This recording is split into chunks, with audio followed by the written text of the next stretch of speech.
Hello, my name is Marcus. I'm the compiler of a collection of therapy quotes entitled 1001 Windmills of the Mind, a collection of advanced self-help quotes taken from what's often called the psychodynamic or the psychoanalytic perspective. This is part 2. I'm just launching into this part 2 here because unexpectedly I was just talking on the phone and some pop-up thing appeared on my phone and then my phone shut down. So I'm just jumping directly into part 2 here. Unplanned, so I won't do the preliminary introductory material that was covered in part 1. So we're in the middle of discussing stress from a book by Professor Hollinger. So let's just continue here. Okay, so if the baby's crying, okay, everything's love or a cry for love. It's a signal that he's crying for love, crying for help. Signals for help, such as distress. Baby's he's distressed. Okay, it's a communication. So first, mothers need to regard the baby's distress as a communication, not as a criticism, not as evidence that the baby's spoiled, not that the baby hates the mother, nothing like that. The baby's communicating that his needs were not met. Mother, I had needs, you missed it, I'm upset, I'm scared, I'm distressed. That's all it means. Yeah, so the role, so that's number 1. The role of a mother here is to provide validation for whatever this child's feeling. For example, if the child has an interest, a curiosity, and a delight, and a wonderment with this nice little saucer, okay, but the mother's worried, it's a nice fine china saucer or something. The mother is worried maybe he'll break it or something. So what the mother needs to do is, well, first of all, if the mother does get angry and grabs it and don't touch that, then he thinks he's no good. The fact of the babies interpret, the theory is babies will interpret a mother's no. Babies will understand it. Play Linda Ronstadt's song, you're no good, you're no good, you're no good, baby, you're no good. You don't think he's no good. The mother just wanted to protect the thing, the expensive item. But the baby translates knows from the mother as the baby thinking he's no good. So to prevent that, the mother has to validate the child's interest. Isn't that saucer pretty? Isn't it colorful? I love the birds on there and nice colors like that. It's really a lovely saucer, isn't it? Yeah, I love it too. Yeah, we both love it. Well, let's put the saucer on the rug, this nice rug here, where you and we can play with it carefully so it won't break. Okay, so so the role of the mother is to preserve and maintain the child's interest, because interest is linked with identity, discussed in part 1. So you don't want to squash the baby's esteem and sense of I like that. See, when the baby has I am interested, there's an I there. If the mother squashes the interest, the baby feels that his I is being squashed. There's a link between interest and identity discussed in yesterday's video with the peacock video discussed in part 1.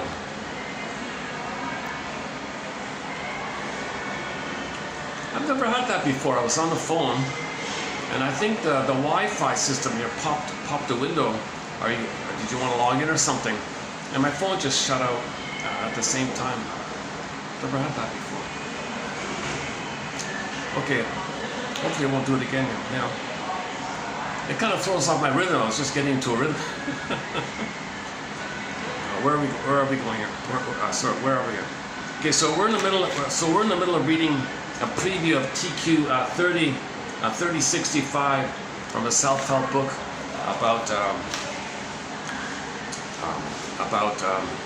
how mothers need to be mindful that from the baby's point of view, his curiosity is a big deal. It's related to his identity. And if the mother's scared, the baby might hurt himself or damage something, she's got to pause and just direct him.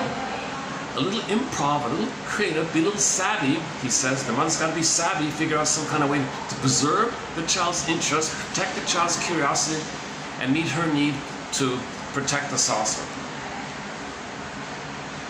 So let's put the saucer on the rug, and we can play with it there for a while. So we as parents, he says here, we as parents often use, next part. In general, we as parents, so this is a parenting book I'm talking about, an advice book for parents dealing with children, young children. We as parents often use critical terms, blaming the child, oh, you're whining, you're complaining, to push away the discomfort that we feel when our children are distressed. So if the children's upset, it's so common for parents to say, stop whining, grow up, get over it, and so on and so on. That's because we feel distressed.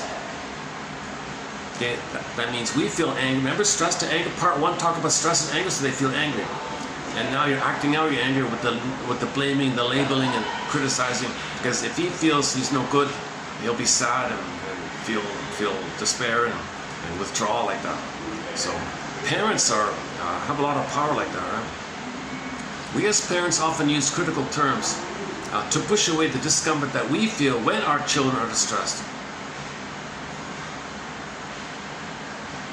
Yeah, I didn't include it here, but all the usual examples are there, right?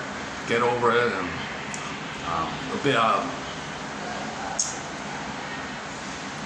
what's wrong with you? Don't be so sensitive. All those kind of things. So that's a defense. Okay, that the parent feels stress. The parent's stress went over into anger without reflection. Just went into anger, and in the anger mode, okay, she quote unquote verbally attacked the kid with these harsh labels like that, and the kid feels very defeated like that.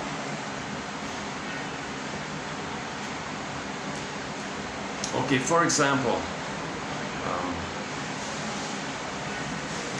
maybe this example wasn't the clearest one, but this is the one that I just first saw here. I was sort of in a rush today here. Okay, so one example, but it's good enough. Okay, he says that he was in a junk food. He says once he was in some kind of fast food place or something. And he saw a cute little kid, a toddler, doesn't say the age, he says here a cute toddler, sitting with 4 adults. Okay, so you're in a fast food place in public, there's 4 adults, and there's a little toddler around. So the 4 adults are talking to each other, and they're ignoring the kid. The kid's being ignored. There's no toys, nothing for him to do, just told to sit there, something like that. And the kid is starting to complain about it. After her repeated squeals for attention had been completely ignored, so now the child's screaming and making more of an effort. Because the child's meant to be curious and interested. He doesn't have that chance. He's not talking to anybody, he's being ignored. No toys are given to him. So the child's distressed. Under his distress, he's screaming. That's his distress. He's scared, screaming, anger, pain, all that stuff, distress. After repeated squeals for attention had been completely ignored, the little girl, the cute toddler, took her food and threw her food around, whatever, ripped up the food or something. They were eating pancakes, so she took the syrup and dumped the syrup on herself and all over the place. There was coffee nearby. She kicked over the coffee very quickly, like all in a matter of minutes. The 4 adults freaked out, taken by surprise, he said here. One of the adults said, "Why would you do that?" One demanded. So one's already, right off the bat, one angrily shouted, "Why would you do that?"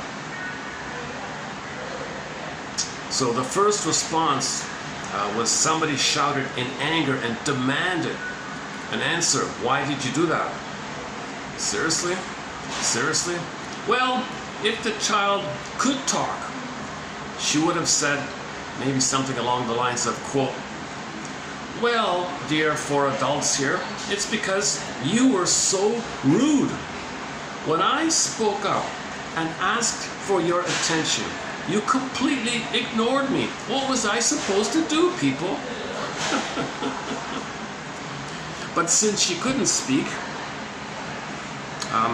she was soundly, somebody smacked her on the arm. Yeah, so, oh, somebody hit her. Look at that. One of the adults smacked her on the arm and yanked her and hauled her off to the bathroom to do a wash-up. And he says, sure, I imagine the child got a scolding as well.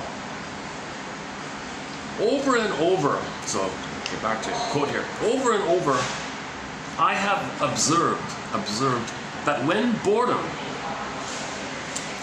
or distress reaches such levels, many parents misinterpret the child's outcry as naughty behavior. You're so naughty.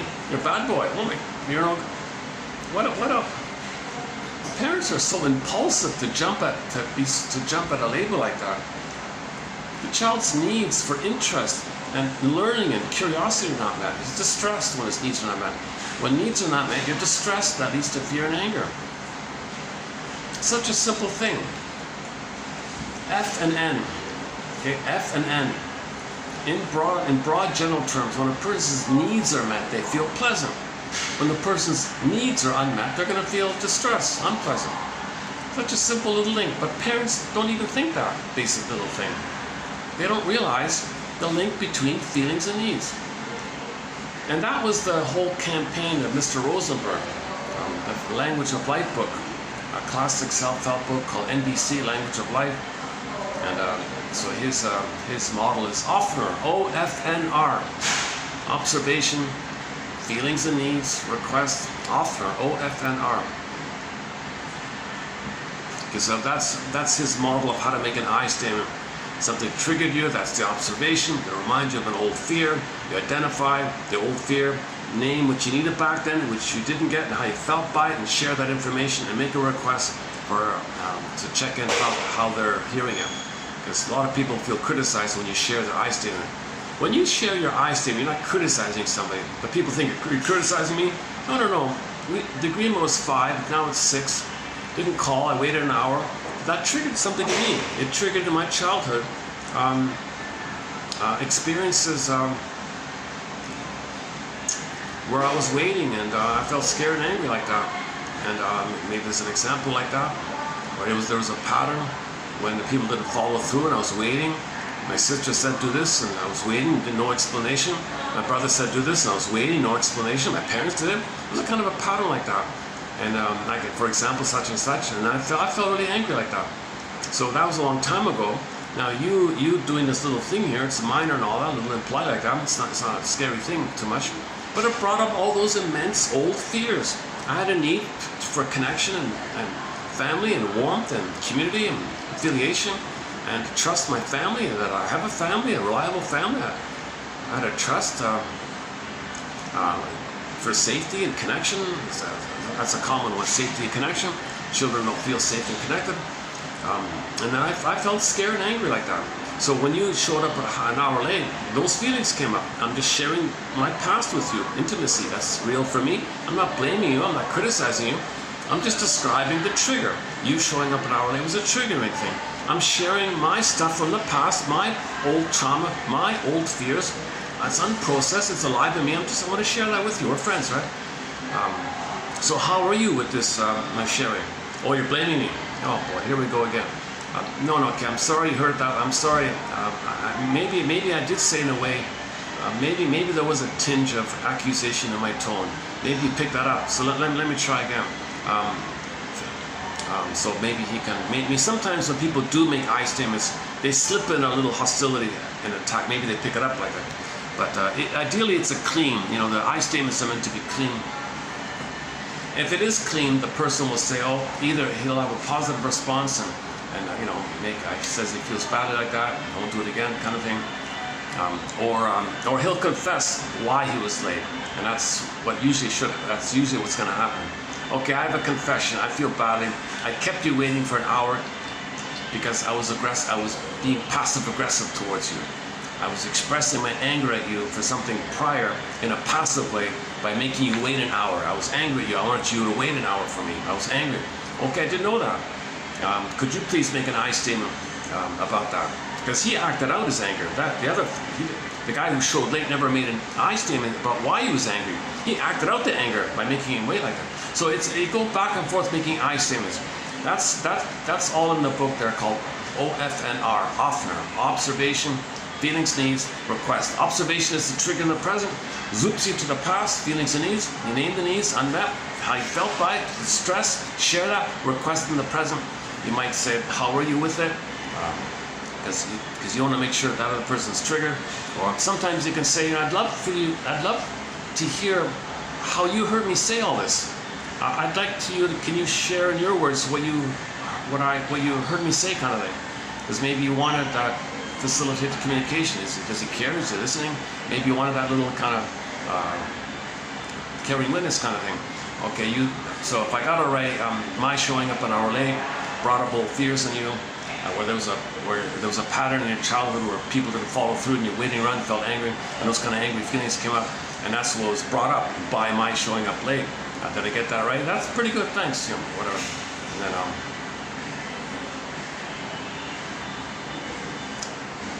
And then that person can confess. Well, the reason I made you late, the reason I was late, because I was angry at you. Okay, good. Now, so you'll make an I statement? Yes, I will. 2 months ago, I thought this, I was angry.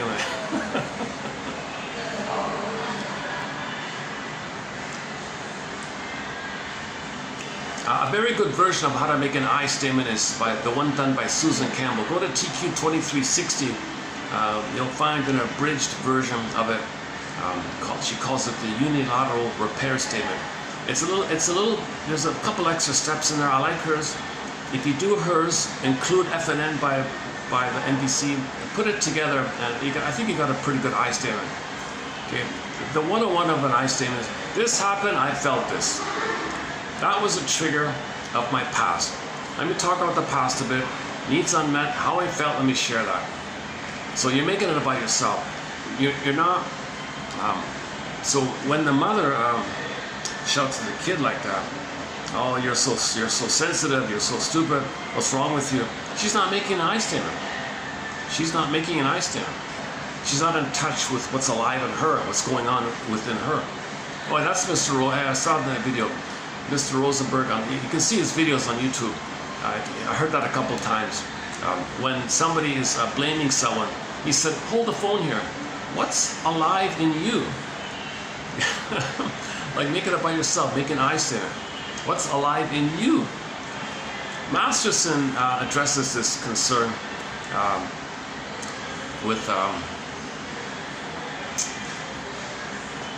a thing he calls mirroring interpretation of narcissistic vulnerability, described in his books. James F. Masters is one of our mentors. It's so painful for you to focus on yourself. So what you do to protect yourself from this pain, to get away from this pain, is to blame and act out and criticize. And Karen Horney refers to this as externalized living, blaming and scapegoating and prejudice. You're externalizing, blaming all the time, due to a paucity of inner experience. The paucity of inner experience, once again, the pin goes on the collar, you feel flat. The richness of your aliveness is missing, goes flat. There's a paucity of inner experience. Okay. The Greek myth is excellent because you got the chasm image. So there's a hole there, kind of thing. Metaphor that the metaphor means it looks like a fault in the earth, right? Like if there's a crack there, some kind of fault in the earth, there, geological fault, a fault with the earth, there's some kind of fault here. So the metaphor means a fault took place between the mother and the baby. There's a fault like that. So they show you the fault there, like a crack like that. The Greek myth, this core, the soul got pulled down, and they got this chasm there. And the associated emotion with the chasm image is the sarcasm mind workers in Inside Out 2. Sarcasm. And those little sarcasm characters were linked with ennui on the surface. So ennui, it's much more than what you would call the boredom. Okay, so ennui was very sarcastic, linked to the sarcasm workers due to the chasm called the basic fault, the core fault, the abandonment syndrome, the abandonment depression, the abandonment neurosis. this core fault called attachment trauma, weaning trauma, development trauma, where the baby had to exile the aliveness of his feelings. The feelings are the beingness is called the feminine is symbolized the princess. Princess is locked away or in a tower like that.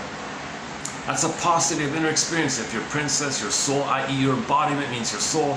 If you don't have that connection called embodiment, feeling embodied, feeling ensouled, meaning embodiment, that quality of being embodiment, meaning feeling real and alive, okay? Not feeling like the velveteen rabbit, not feeling like a stuffed rabbit, feeling like a real rabbit. You want to feel embodied, real and alive. That's the soul part. And if that's all flat, it's symbolized by the princess flying away. That's a positive inner experience. You have no inner reference point. You have no inner kind of connection to yourself. That's a lot of pain to have. Yes, and you're numb. Not only are your primary feelings kind of numb to you, there's a numbing over the inability. The flatness leads to the numbing. So you have like a numbing over the flatness to make you totally unaware of something. So now you're over focused. Okay, you're focused on the mother hurting you, and everybody's the mother, so you're hyper-vigilant outwardly. You feel entitled, you feel greed, you feel envy, so you're very outer focused. If you never had the experience of feeling safe to have your soul, mother hurt you, your soul flew away. So you're always outer focused. There's an an excessive, overt outer focus. Quick image for this, the baby's nursing, the breast is outside of him, he gets hurt there. So he's has outer focus all the time. He never got enough love to connect with his beingness, his home within. That's what the Odyssey is all about. He wants to find a home within. He wants to find his embodiment. How are we doing here? Boy, the caffeine really...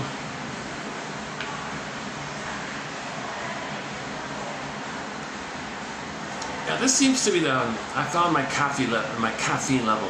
It's 1.5. I think that's a comfortable level. I can't do more than 1.5 coffees. I mean like just little ones. 12 ounces. No, that's whatever this is. Whatever this is, I can one and a half of these is my limit. I can't drink. By the way, on the topic of coffee, for the price of one of these things, you can have this rich encyclopedia of insights. Oh, there's a truck passing in front of me. Oh, I see. It's the wine delivery to the hotel right now.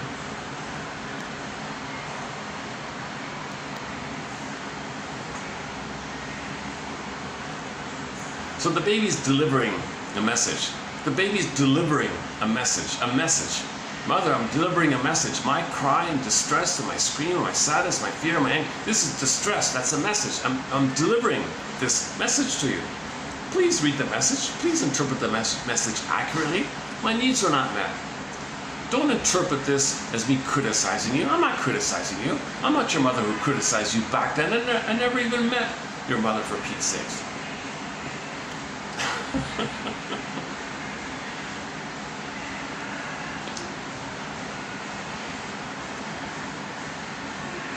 Where are we here?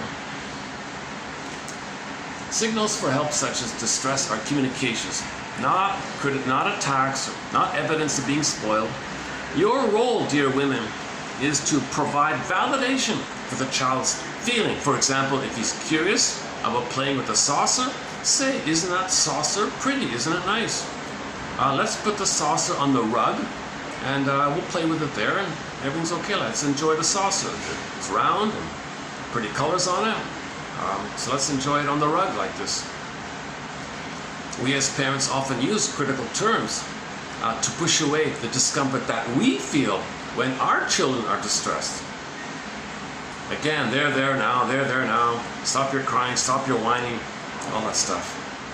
It's so automatic, right? You see it all the time, right? My goodness. Parents have to pause and identify that the child is interested in something. The child has a need. Okay, attention, to be seen, to be important. Babies think they're kings and gods in the beginning. Let the baby have that phase where he's a king and a god. Let him think he rules the world. Yesterday's topic. That was sort of a funny line in there, yeah. Okay, back to the example here with the pancake. So the kid is at the pancake restaurant or whatever. The 4 adults are totally ignoring him. They hear the baby crying and screaming. They just keep on talking, hoping he'll stop. He gets louder and louder, and they still ignore him. Finally, the kid throws the food around, spills the syrup, throws the coffee around, and then someone shouts at him, "Why'd you do that?" In a very angry tone, in a demanding, angry tone. "What's wrong with you? Why would you do that? Oh my God." And then, so, big if here, if the baby could speak up, "Oh dear, 4 adults here, the reason I did it is because you're so rude. My God, here, you're totally ignoring me. You totally ignored me, and I gave you signals. I have a need to connect. I have a community. I want to show me something interesting. Give me a toy or something. Someone talk to me. I don't know. Let me play a game with somebody. Let me do something. You just want me to be like a vegetable here. I'm angry." Yeah, the 4 of you were so rude, and when I spoke up and I wanted your attention, you guys continued to ignore me again. What was I supposed to do? Okay, then we saw the reactions. One guy shouted at him. One, I guess the mother smacked the little child on the arm. It was corporal punishment. Yanked her to the bathroom to wash the syrup off and all this, and shouted at her. Over and over, I have observed that when distress reaches such levels, many parents misinterpret the child's outcry as naughty behavior. "Oh, so naughty. Oh, he's a naughty kid. You're a naughty kid." Whoa, that leads to violence later on, stuff like that. You gotta understand the baby's so young and impressionable. These are deep imprints being set in. The parents' impulse to punish the distress instead of providing the child with something that stimulates interest. The parents' impulse is to punish the distress instead of providing the child with something that interests him, stimulates him. So that's where the pause is. That's where the parents have to pause before the anger kicks in, before they act out, before they shout. They gotta pause here and have empathy for the baby. The baby has needs. The baby has needs for interest and curiosity. He has learning needs, discovery needs, experiment needs. He has a need like that. He's got to be stimulated. He's got to learn like that. Then the conflict and the unhappiness escalate, sometimes leading to yelling and hitting by the 2 of them. Now you're in this power struggle, battle struggle. Now you're in a negative emotional pattern. If the child develops a negative emotional pattern and it's wired in, okay, you set him up in a curse. He's fated in a kind of destined curse where he's going to repeat this with everybody his whole life. He's going to recreate it, see it, and interact with others in a negative way. If the mother interacts with him in a negative way and it's a struggle, he'll do that with everybody. He's in the nursing home and he's fighting with the nursing aides or whatever. He's still doing it because the nursing home reminds him of the nursery. So you want to avoid this thing. Babies need a positive pattern, a positive emotional pattern, hugely emphasized by Mr. Leon Saul. Quotes coming up, which I previewed a couple of days ago.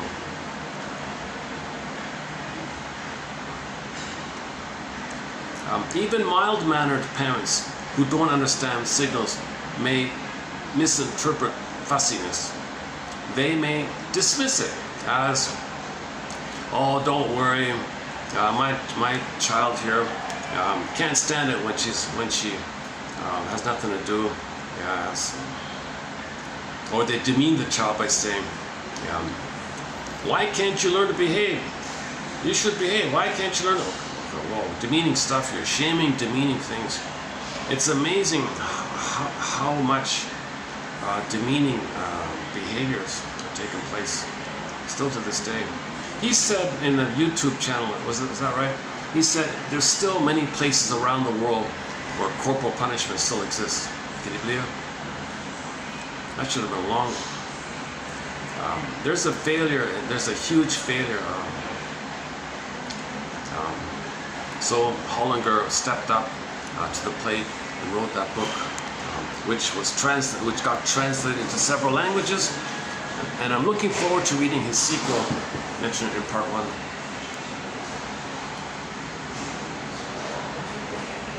These responses also These responses also dismiss the child's legitimate expression of feelings and can undermine self-esteem. If your child is acting up in public, chances are she's not being a brat. Don't say that. She's not a brat. No. She is simply asking for something to occupy her curiosity.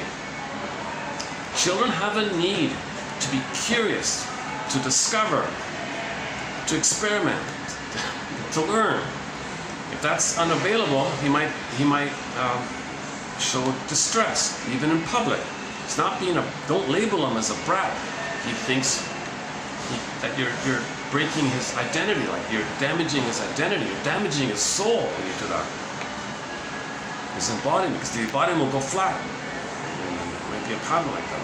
Or maybe it is flat already. Or half and half, I don't know.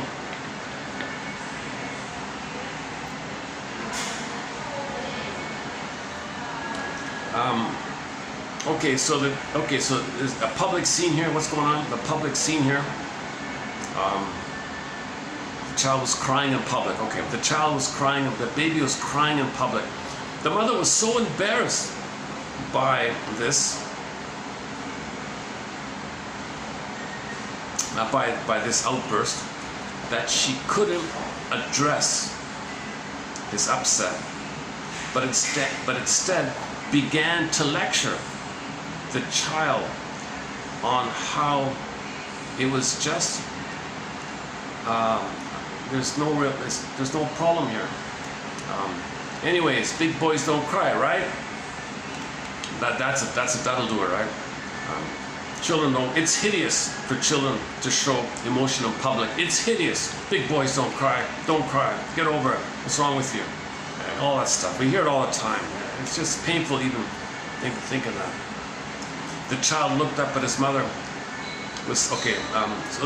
Sorry. There's a spill. There was a little spill. Okay, the child spilled something.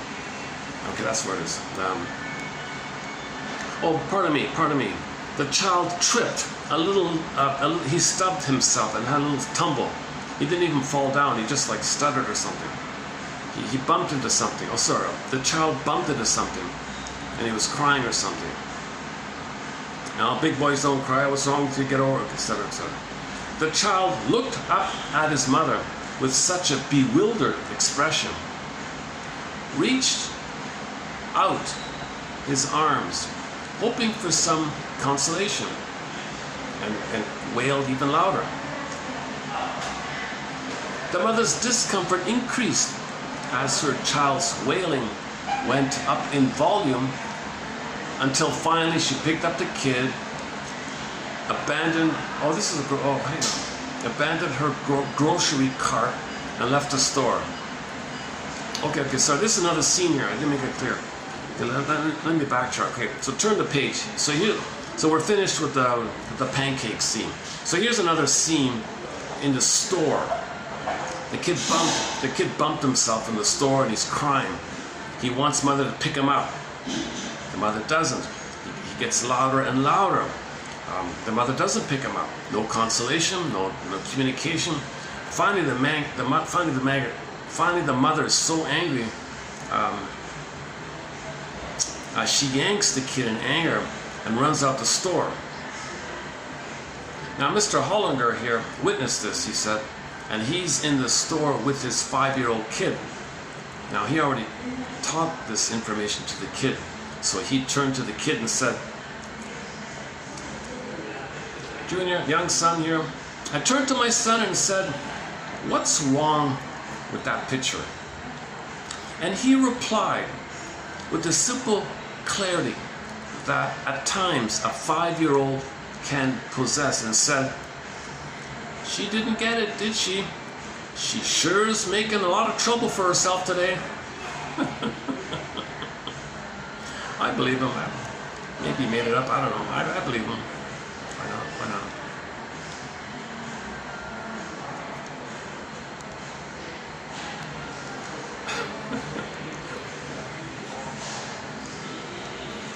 So the trouble is there's going to be continuous negative dynamic going on.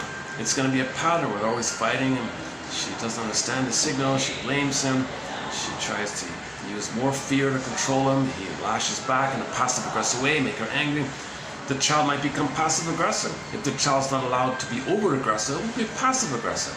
So the next time they go to the store, the kid will just hide somewhere. Mother calls him, "Where are you?" "No, I'm hiding. I'm not cooperating with you. You got to come find me or something. I'm angry at you." You're being passive-aggressive. Or pretends to drop things. Oh, did I do that? He did it consciously or unconsciously. It's making trouble like that. So the kid might become passive-aggressive. So now the mother and this kid have a constant, daily, many times a day, little battles all the time. Is that it? Okay, that's it. How are we doing? Let me double check the. Let me double check the time. Oh, 6:06 already. Oh my goodness. It's past 6 already. I wonder if I can. That's funny, eh? Last time I was here was really nice and quiet. Here it's just packed. I mean, I'm talking about over there. This next one here, I'll save it. This next one here, I'll save it when we get to 3065. But it's not a bad little idea. It's from another self-help author, and I post this one because we just posted a quote from somebody. Oh, from Leon Saul. He said, "Reading a book's not going to heal you, but read the book anyways, because it'll prepare you. You know, when insights come to you, you'll know what's going on." So she said the same thing. She said she studied grief. She's read all the grief books. There's a lot of literature on grief process. A lot of grief books out there.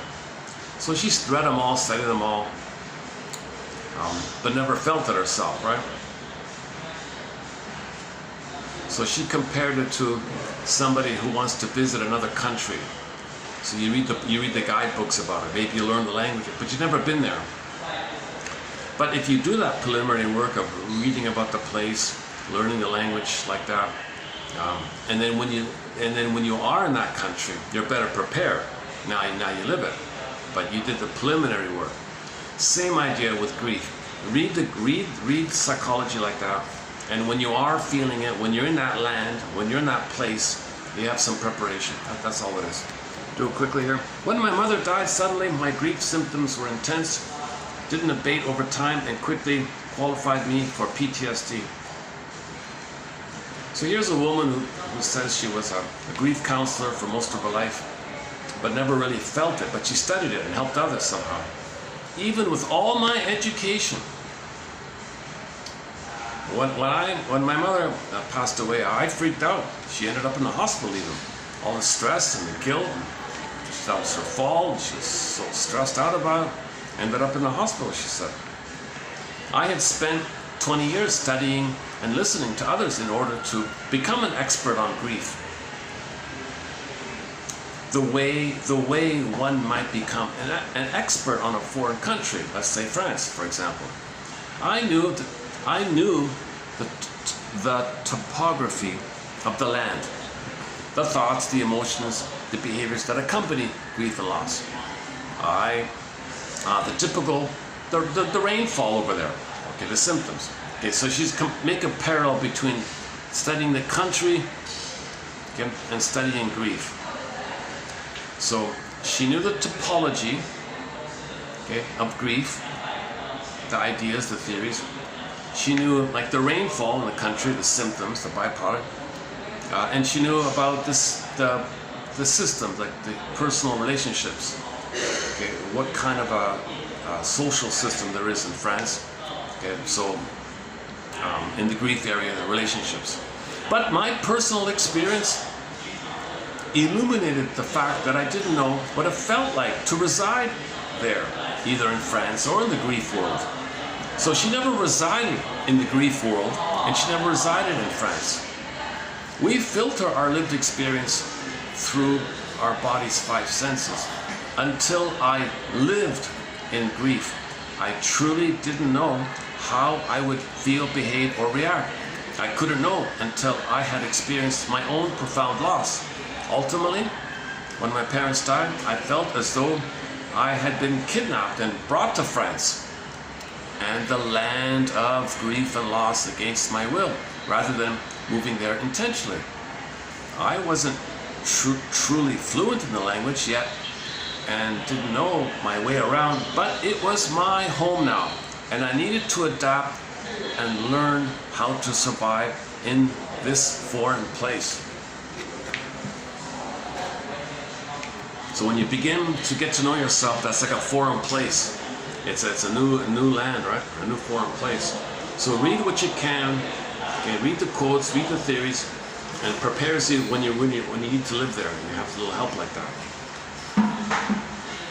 So back to Liang-so. So yes, reading alone won't heal you, but it prepares you for when you have to live there like that. So I thought it was worth including. Okay, we mentioned Marie Curie. I got this from Mr. Hollinger. He mentioned this, but it turns out to be a well-known quote. I've never seen it before, but anyways, Marie Curie from long ago said, "Nothing in life is to be feared. It's only to be understood. So, understand more in order to feel less.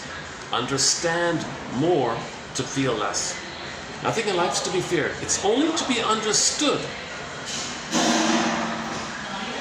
Understand more to fear less."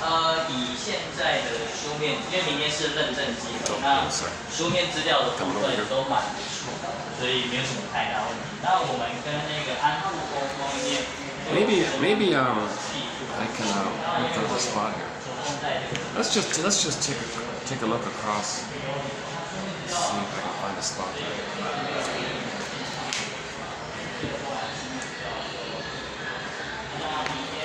Okay, so this today's batch 3049. It's a very good quote.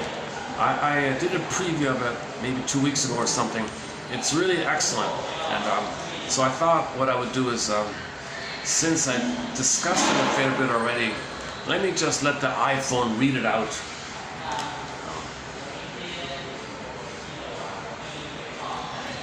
So it's about the phrase part-object relating. So you're going to hear like a readout, like a 5-minute readout, roughly 5 minutes to read this, I think, about this thing called part-object relating. So when the baby comes out of the uterus, the first mother is the nipple. It's a part of the breast. Then the baby's relating to the breast. Again, the breast is a part of the mother. So part-object relating, nipple and the breast. These are like parts of the mother. Although they're parts of the mother, from the baby's empathy, from the baby's eyes, it's everything. It's the world. Things are really strong there. If there's a problem there, and you're triggered in life, there's fear and rage. You got extreme feelings. So parents, yeah, maybe parents who have impulsive rage like that with their kids make a mistake, maybe that triggers the trauma during that time. If people are triggered easily and they have intense reactions, that's probably a replay of the trauma during the part-object relating time. Because again, it's the world for the baby. It's everything for the baby. He thinks he'll be a goner. He needs it all. If not there, it's nothing. He's a goner. Everything or nothing. It's heaven or hell. It's either or. Babies can't handle, broader ideas about the mother. Oh, she's in a bad mood. She's okay. She's there. She's not hurting me. Everything will be okay. Don't worry. Baby doesn't even understand time yet. He's got no ego yet. He's got his needs are met, great, he's in paradise. Needs are not met, click, he's in hell. Heaven or hell. It's an either or extreme kind of thing for the baby.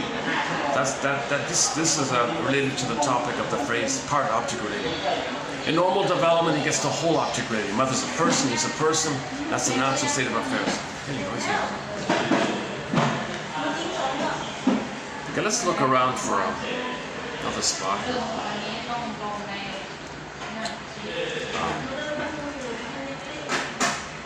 the pool place that I go to on the side, they've got some kind of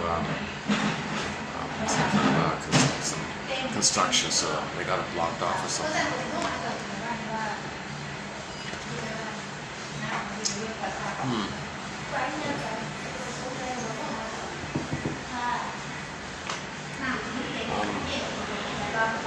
I want to read it out, so I want to get maybe a quieter background.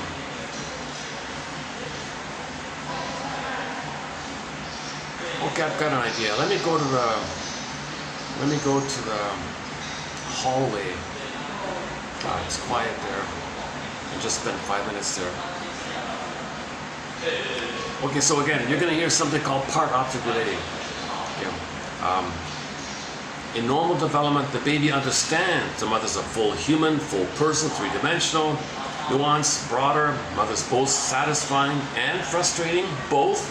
Like, whoa, that's a huge achievement for the baby to understand that the same woman can be both lovely and frustrating. It's the same woman. He can handle that. He can handle that confusion, that ambivalence, that third side of the coin. He can handle the two sides. And so the mother's a whole like that. It's not either or, she's both and. Mother's both and, both satisfying and frustrating. He can handle it. It's called whole object relating. And correspondence to himself, he's okay and partly wounded, and he's not either delusionally supremely exceptionally perfect. He's not totally defective, worthless little whatever. It's not in the Disney film you saw that issue. Okay, in the Disney film Inside Out 2. 1 year ago, this month, June of 2024, the Disney film Inside Out 2 came out. And you saw joy representing the one side, this extreme, all good, perfect. And then you got the other side, defective, always no good. Anxiety was playing the fear, always no good, defective, shame, like that. And when it's neither. The baby's neither.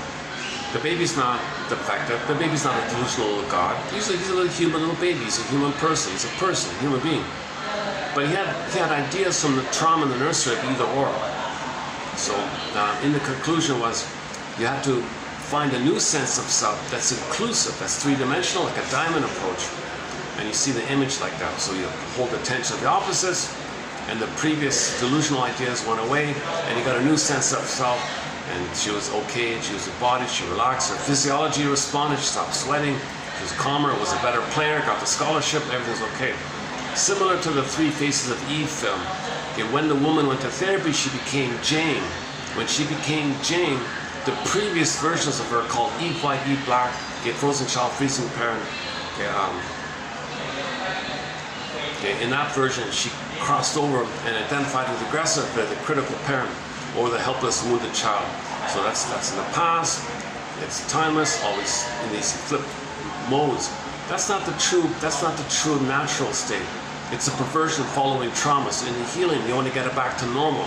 So Jane was back to normal. It should have been normal in the first place, but when there's trauma, you gotta be conscious and do the mourning process, go in the labyrinth of the guilt complex, the labyrinth of the someday complex, the labyrinth of the money complex, resolve either or thinking, discern the difference, discern how symbolic needs reflect that real needs are not. I mean, discernments, study defense mechanisms, have the practice of owning your projections, make the unconscious conscious, dream interpretation, free association, and so on. So there's a body material about the hero's journey.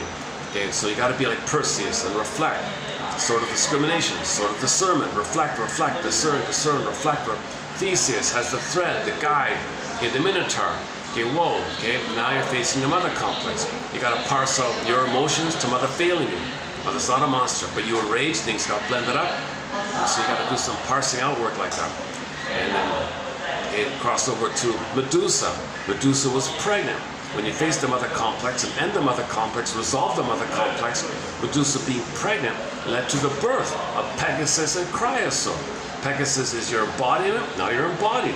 The horse that flies, okay, the horse is embodied like that, and it can fly, meaning your aliveness of your feelings are free. You're free. You're embodied and you're free. You're embodied and you're free. So the symbol was the flying horse. The Chrysaor just means you could put your things into form. So the Chrysaor poofed into the 12 muses, the standard that we can express our beeping and stuff. It's getting too noisy here. I know this place has sort of an echo. Things are really loud. It's not that loud, but when you play it back on the phone, it sounds kind of loud.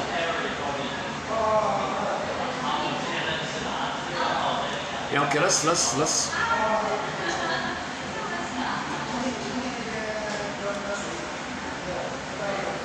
Okay, what I'm trying to get back to part-object relating.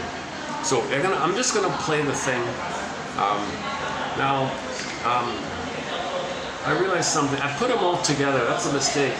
I put like a little diagonal, like a slash like that. So when in the readout, when you hear the readout, the reader, the computer reading, it says slash. It just means next point. So when you hear the computer say slash, it means okay, next point by a different author. Because he says it so quickly, it's kind of blurred like that. If I put a space or make a separate line, there's a pause there. So there's no pauses between the points.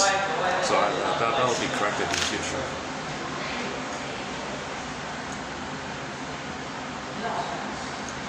Okay, again, during the part-object relating, this is the narcissistic phase. One with the breast. The breast is the narcissistic object, the self-object. Part-object, similar terms like that. It's need satisfaction, it's gratification, narcissistic supply. The baby thinks all about him, center stage, all about him. He's got to be supplied, he's got to think he owns everything, let him have that phase.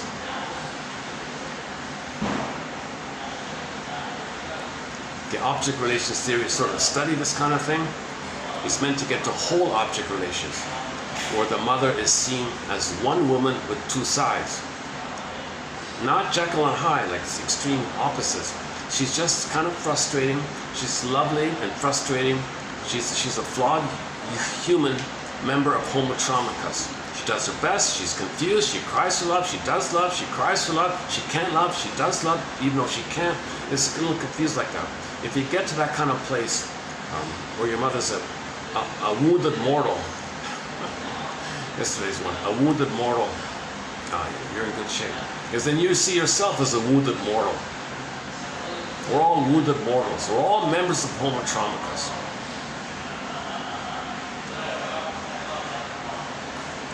And if you're traumatized during the part-object relating time, you see, that means you don't have your beingness, you don't have your embodiment, now you're externalized. Now you're going to be greedy and envious and all that stuff. But nobody in the present can do what the mother should have done back then. It's not going to work, so you're kind of stuck. So you repeat, disappoint, repeat, disappoint. So you want to interpret your repetitions to get your story, get your history, yesterday's topic. And then you can do the mourning process, and the firebird comes. That's called emotional knowing, and your feelings come back, and you're okay.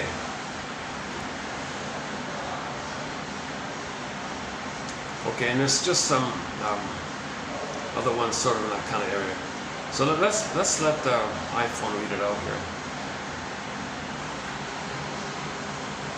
Can I do it here now?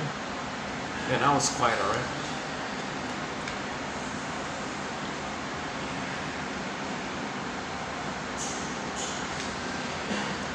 Oh yeah, look at this, the last one here. It is suggested that pathological motherhood be seen as a symptom of a personality, of a disorder of the self. So if the mother's narcissistic, she's a bully, she's iago, she's cynical, because she experienced a negative emotional pattern in her life, then she treats everybody and everything in that kind of tone onto the baby as well. That's pathological motherhood. A woman with an original negative interpersonal pattern acquired with her mother does it to everybody. So you go through life replaying your one and only pattern. It's called transference. You have to. That's the only emotional dynamic you have. So you keep. It's like a 45, and you play it again, play it again, play it again. It's the same old thing. Okay, she's neurotic. Okay, neurotic means you have a pattern and you use it all the time. It's not appropriate. It's not applicable. You're not in the nursery, but that's what neurosis means. So therefore, you're always in the past. Each minute in the present is a replay of the past. That's called neurosis and dysfunction. Now, loving life, you're missing out on life. So A, you repeat, hoping to get your needs met. It's not going to work. So B, you interpret it as a message as a delivery message. It's Hermes sending you a message.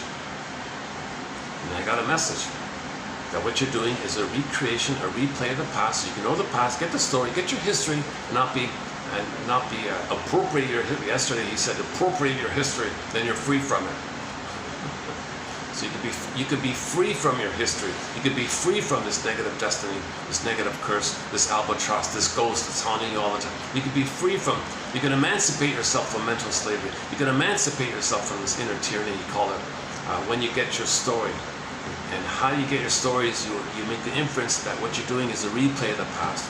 So you got to interpret your behavior, be a detective, and be curious. Back to interest and curiosity. So if somebody's triggered, the thing to do is be curious. What's going on here? Why am I triggered? Some little thing. Yesterday's example was the one who was slighted. Somebody didn't return his glance. He was all freaked out. A harmless little thing. Someone slighted him. But man, oh man, was he enraged. Don't be curious. Why is he so enraged? That's someone you don't even know didn't return your look or something. Why are you so enraged? That's a trigger. Okay, for more on that point, check out yesterday's video at the Peacock place. Yesterday, the video was done at a place. I think the peacock was in mourning. The peacock was grieving. You can hear him honking, and he was fidgeting around. He looked a little stressed out. Talk about the body, bodily manifestations of your grief. I think that peacock was showing bodily and vocal manifestations of his grief, of his distress, because he lost his buddy, he was in mourning, he was crying, where are you? So we heard his honking sound all the time yesterday. That was not a bad video, yeah, that was okay. Today I feel rushed. Today I didn't get a proper venue. Plus I got interrupted doing this in 2 parts. Plus I feel like I'm not in a calmer mood to read these. It's worth spending time on these points, bit by each one like that.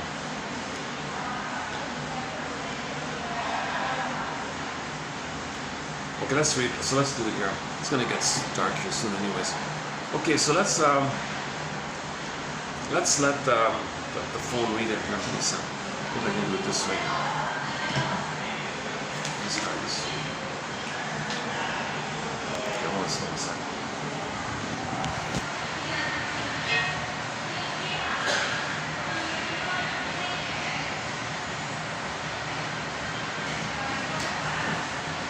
Oh, let's see if we can get some kind of view or something. Is there any kind of a... Let's see if I can get a bird or something. Hang on a sec. Is there any kind of a... What about... my bag has a reindeer on it. Should we try that? That's not gonna work.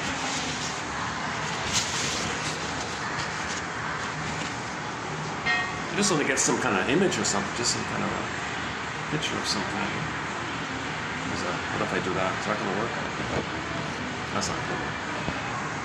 Gotta hold it up like that. Looks like.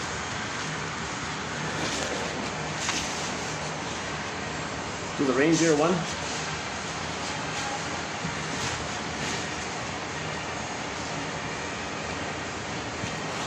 How about a little star? A snowflake? Okay, well, let's just do the snowflake here. Alright.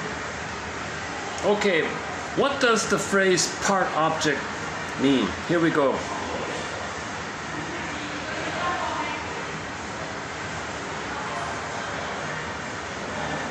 Put in the terminology of object relations, each and every one of the others becomes a narcissistic object. Freud, 1914, or a self-object. Kohut, 1971, or a part object. Edgcumbe and Burgner, 1972. Someone who has importance and significance only because of the need satisfaction he performs for the maintenance of psychic equilibrium. Balter / the stage of need satisfaction in which primitive affective value is assigned to the part object representation while the particular need is being satisfied. Our Edgcumbe and M Burger / the infant's instinctual aim is of making the object part of the self in order to ensure the permanence of need satisfaction during the oral-incorporative phase of development. A holder / the infant begins dimly to perceive need satisfaction is coming from A need-satisfying part object, albeit still from within the orbit of his omnipotent symbiotic dual unity with a mothering agency. M. Mahler/object relations theory, and especially part-object relations theory, and even more especially, split-object relations theory, does extend the arena in which the transference can be seen to be played out. Alvarez/sex is primarily nonverbal and relies heavily on projection, part-object relations, and internal unspoken fantasy. No couple experiences sexuality as a purely subject-to-subject encounter, devoid of part-object relations and unconscious excitation. Benioff/part-object relations are endowed with extraordinary resources that satisfy. Blos/the Internet offers a distinct type of environment, on the porous boundary between the internal and the external, that seems to encourage regression to early part-object relations. J. Brown and R. O'Neill/the therapist seeks to identify effects with their corresponding part-self and part-object representations, identify the ways in which the G-client alternates between experiencing himself/herself as the self or other in the part-object relations dyads, identify the dyads that defend against one another, and interpret the defenses that perpetuate this lack of integration, characterizing the sense of self and of others. M. Carsky and J Chardavoyne/tactful and well-timed interpretation, particularly in terms of exploring and resolving the primitive transferences, is thus necessary to improve ego strength, integrate part-object relations into total object relations, and facilitate the gradual development of an observing and integrated ego function. M. Diamond/serial marriers engage in a symbiotic relationship with their partners through part-object relations. Although they initially idealize their partner whom they marry with an ardent passion, soon after marrying, they completely de-valorize their spouse and terminate the marriage, feeling engulfed. H. Apostamere/an individual who only has part-object relations has not fully developed. R. Frankel/the obvious feature in his regression was the weakening of true object relations in favor of part-object relations.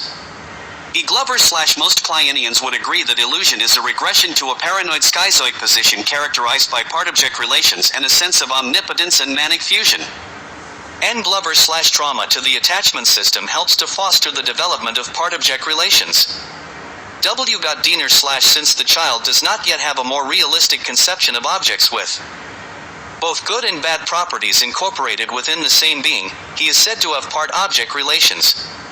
E. Murray/Klein, 1940, viewed losses not only in terms of an actual loss, but also as a disruption in the individual's internal world, reviving painful memories and destructive fantasies surrounding losses associated with one's earliest part-object relations. She suggested that the greatest danger for the mourner was the turning of the pain and hatred against the lost loved person activated by the loss into some type of destructive triumph, resulting in the loved person becoming transformed into an internal persecutor as well as a loss of the inner good self due to overwhelming feelings of persecutory anxiety and guilt. E. Rankin/part-object relations, of an omnipotent breast needed and hated in equal measure. B. Richards/if the therapist concentrates on the confrontation of defense from a position of therapeutic neutrality, so there is no resonance with the projections of the rewarding and withdrawing part-object relations units, the client must necessarily experience effect. D. Roberts/the mother has to get to know her real child and acquire an ego strong enough to do so. It is suggested that pathological motherhood be seen as a symptom of personality disorder. B. Schumacher. There's a theory that guilty consciences can recreate and project images for others to see caused by the compelling guilt that haunts them / as our brains psychosomatically control our bodies and make them ill, so it can make them well. TV show, The Next Step Beyond, Sin of Omission.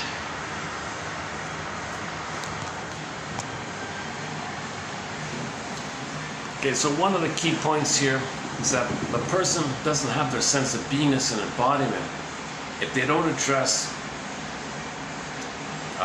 trauma, if there was trauma during the part-object relating time. You can't mourn any losses. You can't admit any losses. If you don't have some structure in your mind, memory of your mind, as your mother being a whole person. Psychic splitting, Rinsley's line is psychic splitting, either or thinking precludes mourning or prevents mourning, and which, like, as a follow-up to that, it prevents your beingness, your embodiment, because mourning leads to your embodiment, but you can't mourn if you think your mother, if you have no image of a person in your mind, like a goddess and demon. like psychic splitting. Things are wildly exaggerated for the baby. He's so small and helpless and powerless. Mother's the giant test in the nursery. Due to the fusion, what the baby feels, the mother feels. What the baby needs, the mother needs.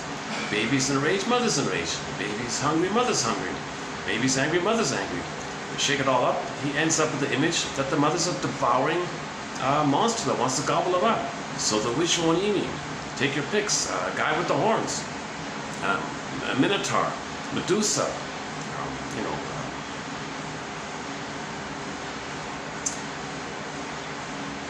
Any kind of scary entity like that.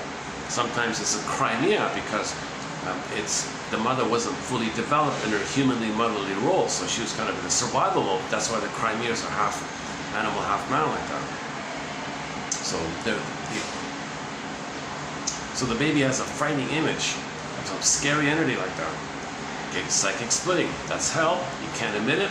He can't know the truth. He'd be a goner. He cannot process that. Too much stress, too much distress, too much fear and anger, too much cortisol. He's got to protect himself. So the trick is denial. Denial. Okay, denial means I don't admit its existence. I deny it. So that means it's going to be pushed down and repressed. So how does he compensate? Well, he hallucinates some kind of goddess to compensate. It's made up, but it's a trick to survive. It's a psychic defense. The baby's a genius to find a way to survive. He denies that the mother's hurting him. The mother ends up as a monster, says, no, that monster is not my mother. No way. That's something else. I don't know what it is, but it's not my mother. No. It's got to be paradise. So create a beautiful, lovely, made-up thing, and that's the goddess. Now he thinks the goddess, this idealized thing, not this devalued thing, this highly idealized thing, is the mother. So if that's set in there and it didn't resolve, if that kind of either or, all or nothing, okay, goddess demon kind of imagery is in the baby's brain like that, and it's set in there, and it never got a chance to blend together to become one human woman with two sides. That's how the baby manages it. Baby manages all this distress with psychic splitting, either or.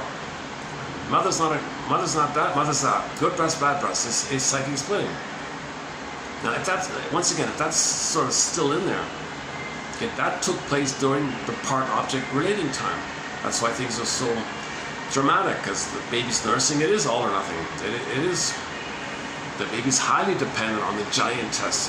He's very dependent. Okay, anyway, so if it's either or in the mind, and later on, he's going to light, and there's some kind of loss. Okay, you got to go to the prototype. You got to go to the model, the working model that you create. Now, in the model, there's no recognition of a person to admit a loss, so he can't admit losses.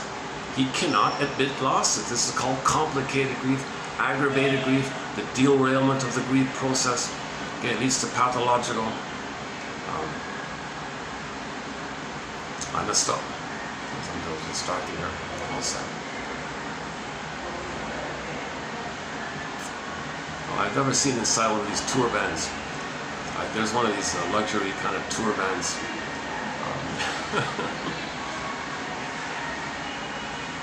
Looks pretty comfortable.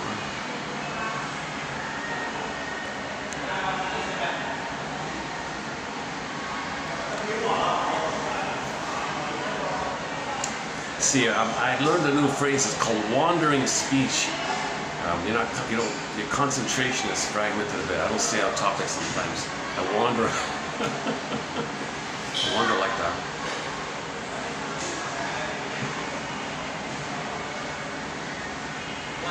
So the healing journey is all about grief work journey. Now, grief is the pain. The expression and the processing is called mourning, like the act of expressing, the talking and the crying, that's the mourning. But if you're not doing that, but it exists within, it's simply called grief. And the grief can't move to mourning. You want to get the grief from grief to mourning. If it's stuck only in the grief mode, and you're not like expressing or mourning, then it's a complicated, painful dilemma like that. So the person goes through life, never has the capacity to really admit a loss. Sour grapes, in many ways. You'll use excuses. You'll You'll use defense mechanisms called sour grapes, or you'll say you didn't need them. You did need them. They were important to you. You were connected to them in some way. You can't admit it. There's the prototype, the model, the engine room in your mind. That's missing. There's something missing in the engine room. Yesterday we played the day before we played RTZ, the band RTZ, and the guy who runs it has another band called the Engine Room or something. After Brad Delp passed away, Barry Goudreau, is that right? He formed another band called the Engine Room or something.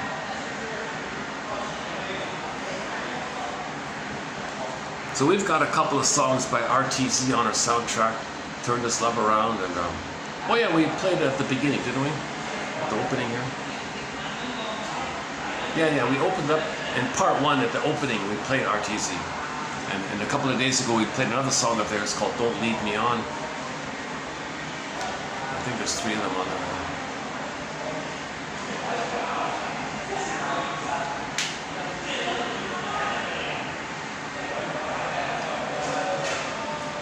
Okay, where are we here? So it's a key theory, and it's an interesting piece of the puzzle. This construct of part-object relating. The baby's mainly relating to a part of the mother, although maybe he senses vaguely that there's a whole woman there. Eventually, a little while later, but in the very beginning, he's just really focused on the nursing issue. So there's a little confusion about that. And that's why if there's trauma in the part-object relating, and it's meant to be the whole mother, and there's a problem there, and you go through life transferring that problem with others in the present, although it's part-object relating, you have the fullness of it. So in relationships, you expect too much from people. You think they should do everything for you or something. And if there's a disappointment, that triggers the disappointment in the feeding time, and all the rage, fear, shame, all the extreme emotions. That's called being triggered, and you got all this strong anger. Now to deal with the anger, like he said, you have all these verbally aggressive terms for people. You're such a this, and you're that, because he can't do an I statement. He has a positive inner experience. He doesn't have the practice or the presence of mind to say, wait a minute, when you slighted me, darling, I felt really scared and angry like that. It's from my past. So I make the inference that in my past, my parents were around and I was scared and angry, and I make the inference that you slighting me, you're being, so I'm just sharing that. How are you with my sharing? All right, I confess, I slighted you because I was being passive aggressive. You wanted me to look back at you, and I didn't look back at you because that's my passive aggressive way to get back at you. Oh, I see. I didn't know that. So could you please make an I statement around your anger expressed passively? So some people are passive aggressive because they learned deeply in the childhood that anger is hideous. You can't show anger, so it goes out sneakily, covertly, obliquely, subtly. So people they're trained to comply on the surface, but at the same time, they covertly don't comply. They covertly don't cooperate.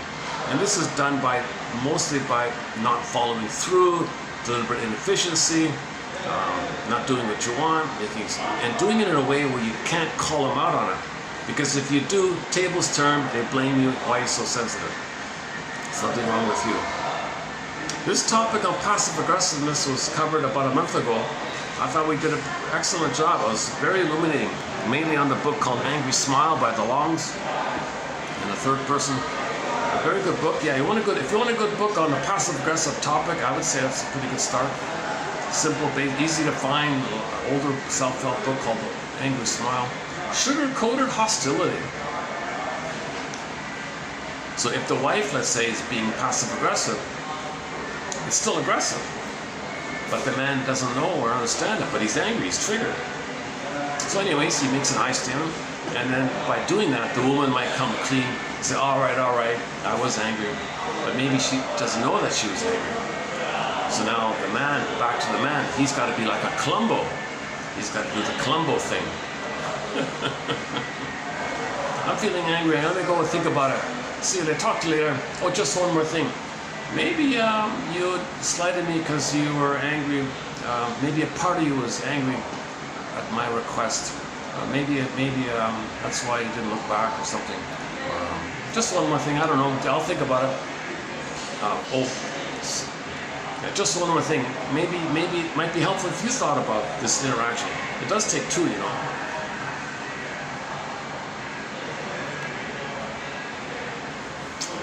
Oh, by the way, just one more thing. There's a copy of the Angry Smile book on the coffee table there for your reference, for your perusal.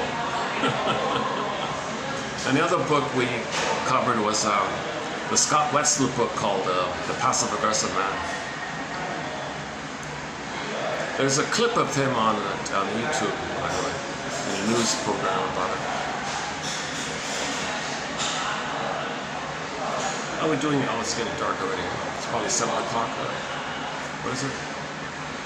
6:46, eh? Yeah, this is a much shorter video, right? Less than 2 hours. Just barely 2 hours, right?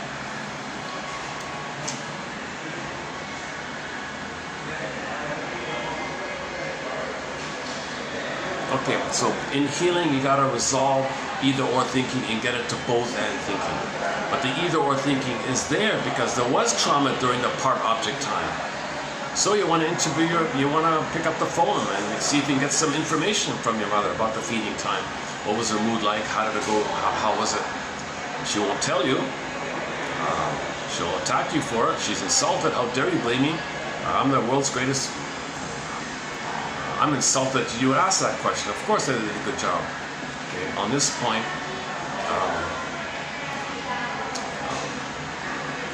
go to the Twilight Zone episode, season 3, episode 17, about the folly of trying to get a confession from a narcissistic mother. Long story short, sort of about that. The mother just attacked them for it. Now, it wasn't directly with the mother, it was 3 repetitions of the mother, like stand-ins of the mother, and they all attacked him for it. He wanted an apology, he wanted the truth. They couldn't do it. Narcissistic women, mothers cannot apologize, because in order to apologize, you need an I, that you feel badly, that what you did had an effect on others and you feel badly by it. But no, narcissistic people are in a state of entitlement. All about them, center stage, and they own everything. So if something out there is not giving them their entitlement, there's something wrong with them, not them. So you won't get an apology from a narcissistic person. That's the folly of trying. And he tried, and they made a wildly exaggerated, elaborate effort to do so. He spent millions of dollars to create a scenario to coerce or provoke or entice the mother to try to tell the truth. They can't do it. They can't do it. This is called getting the key out from under mother's pillow. Mother will not give you the key. Robert By says you gotta make an effort like that.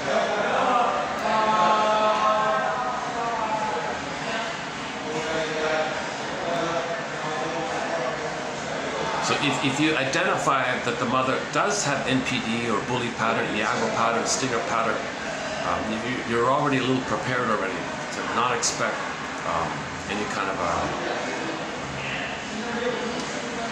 regret on her side or any feeling badly about her behavior. Why? She thinks she's the king and the god, always right. Mirror, mirror on the wall, who's it all about?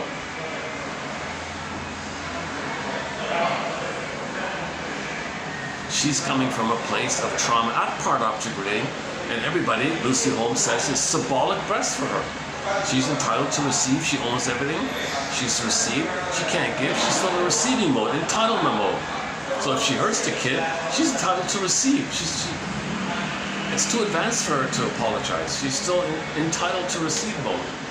So don't expect an apology from someone who still feels entitled to chase, because the mother is still chasing symbolic mother from others, including the child. So the mother says, you're supposed to give to me my rights. Mother knows best, so she is aggressive like this.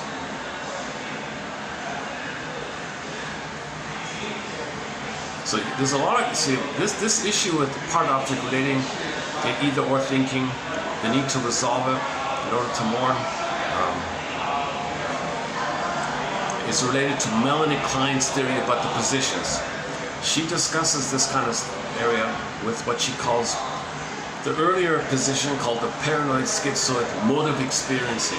It's like explaining projection, projectification, Faustian deal, versus the advanced one called the depressive position, where you have both and thinking. You're not depressed, it's just ambivalent and confusing.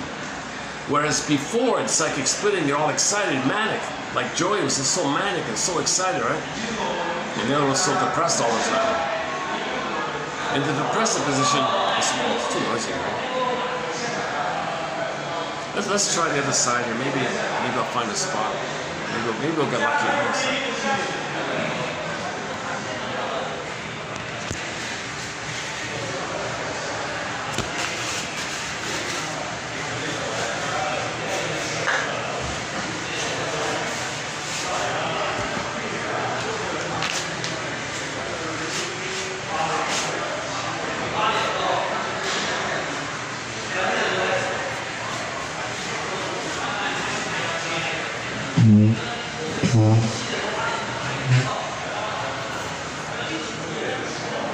Let me put the chairs back to the way they were here. Is that right? Close enough? All right, all right.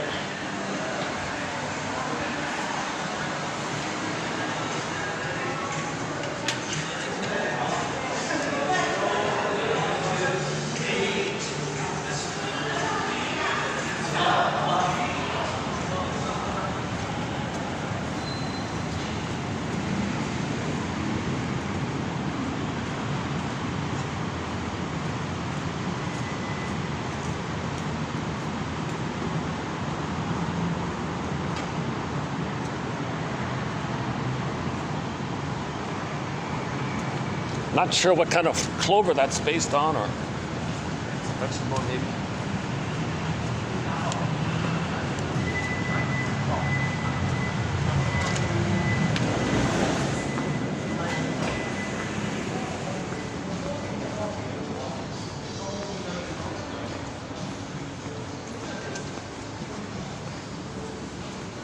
It's a little better here.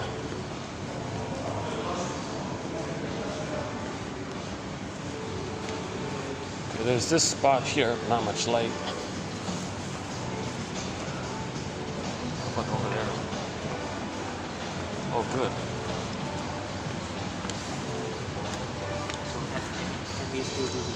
Well, good. The cherry blossom spot's available. Good. All right.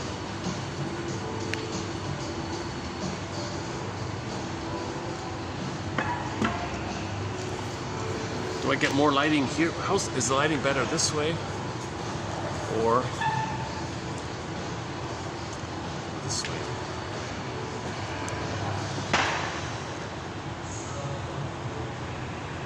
Or like this. How's the light?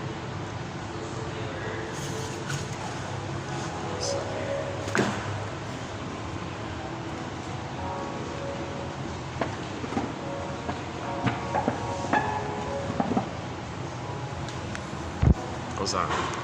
Get some lighting in here. All right. Oh, look at the cherry blossom. All right, cool. The lighting's not the greatest. What about like this?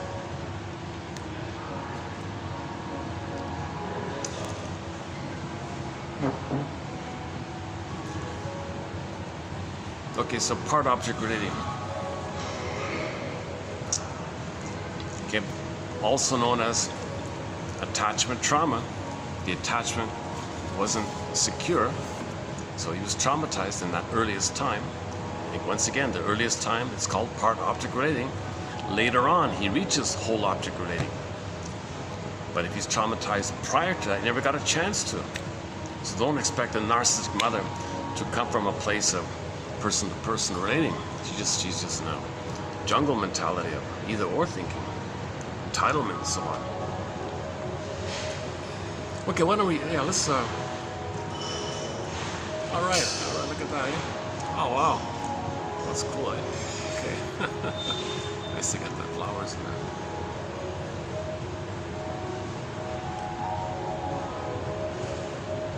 Yeah, this is one of the nicest lobbies. This place is convenient. It's right on the SkyTrain, so you get off the SkyTrain just a few steps down, just a short walk away.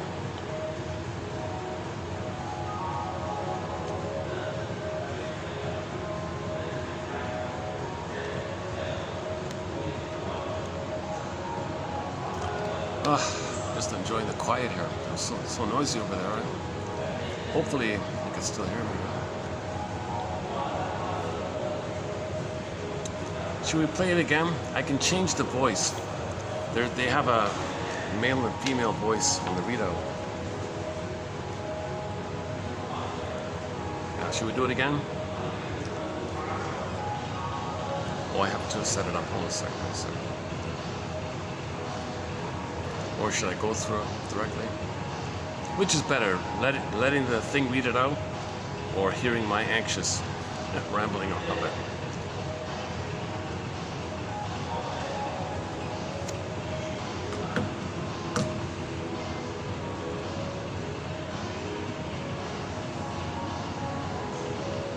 Put in the terminology of object relations, each and every one.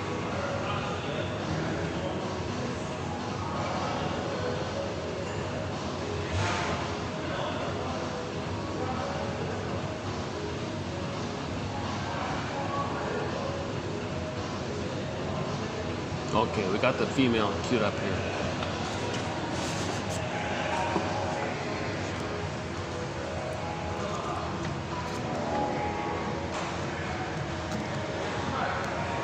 Let me see if I can just highlight some of the most important ones.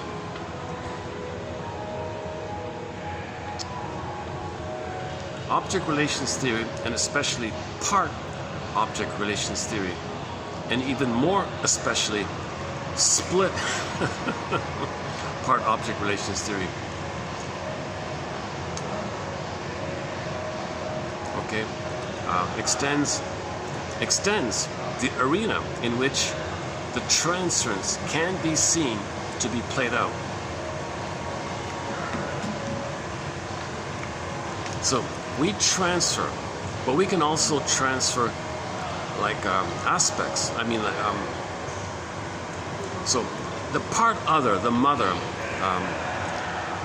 one version is the mother is seen in kind of like three ways: alluring, promising, enticing. That's one part of her, one side of her, but then she rejects. Okay. Now sometimes the mother in her brainwashing campaign will be nice to the baby to reward the baby if the baby doesn't show interest and curiosity. Oh good, you're a good boy. Oh, don't touch that. You don't touch it? Here you go, here's a cookie. That's called the rewarding one. So you got the rewarding part other, the enticing part other, and the rejecting or withdrawing part other. And these three parts are linked corresponding to the self side, self and other. Although it's fused, it's just parts. So when the mother is brainwashing the child feels loved. Oh, mother loves me, she's nice to me. It's conditional, but at least during that time when I obey, she's nice to me. She's brainwashing me, but during that time she's brainwashing me, she's rewarding me for not showing, for selling my soul, for not being autonomous, not having agency. So she's not, I feel, that's the only time she loves me. It's the only thing positive I ever get. It's a huge sacrifice like that. Okay, so that's one relational unit called RU, the rewarding object relations unit, discussed by Masterson. Okay, now on the other side, the mother's rejecting. So you can subsplit the rejecting side, and because in the two parts of alluring and rejecting, or alluring and withdrawing. So when she's alluring, the child feels excited. So the part self-representation that's allured and excited, linked to a part mother or other representation who's enticing like that. They feel, and the emotion is excitement. That's one relational unit. Now that one tends to click over to the rejecting one. So now you got a part representation of the mother as withdrawing her love, because she's passive-aggressive, she withdraws. Passive-aggressive mothers show their anger sometimes by just not doing it and giving the baby the cold shoulder, the silent treatment, or she's overly aggressive. Either way, she withdraws the love the child needs. She withdraws the supplies, the love supplies, the attachment hunger, the attachment craving, the attachment security, the love hunger, the affect. She withdraws all that, takes it away as a form of punishment in her brainwashing campaign to use the child to meet her needs. She feels entitled. She's a wicked queen, right? And a metaphor meaning narcissist mother. The wicked queen image in Snow White means the mother's narcissist. So when the other representation of the mother is withdrawing, okay, the child feels all the shame and abandonment, all the shame and defectiveness, no good, unworthy, and so on. The linking, the emotion involved in that dynamic, in that pair, is called abandonment depression, persecutory fears, immense fears, like that, whatever you want to call it. So you got these three pairs in the mind. So you got like 6 little quote-unquote part objects. 3 on the mother side, 3 on the corresponding self side. So you got these three little representations. So these 6 parts within, the child can relate to one and see the other, usually the linked one, on someone else. Then they can flip it. Then another paired unit can come in. They can play one, see the other on the other, and they can flip it. Then another pair can be at play, and they can play the other and play themselves and flip it. So you got these 6 things going on. So the transference, when people transfer the past problem into the present, you can kind of like, you have this broader ability to be more specific about what they're transferring. So if they transfer the exciting mother, oh, so this person's so alluring, I'm so excited. That's the exciting unit. Oh, she's so rejected, she withdrew, she lied to me. Okay, that's the woe room unit. Geez, for some reason now she's nice to me. That's the rewarding unit. Or you can be the rewarder and be nice to someone who you think you can brainwash.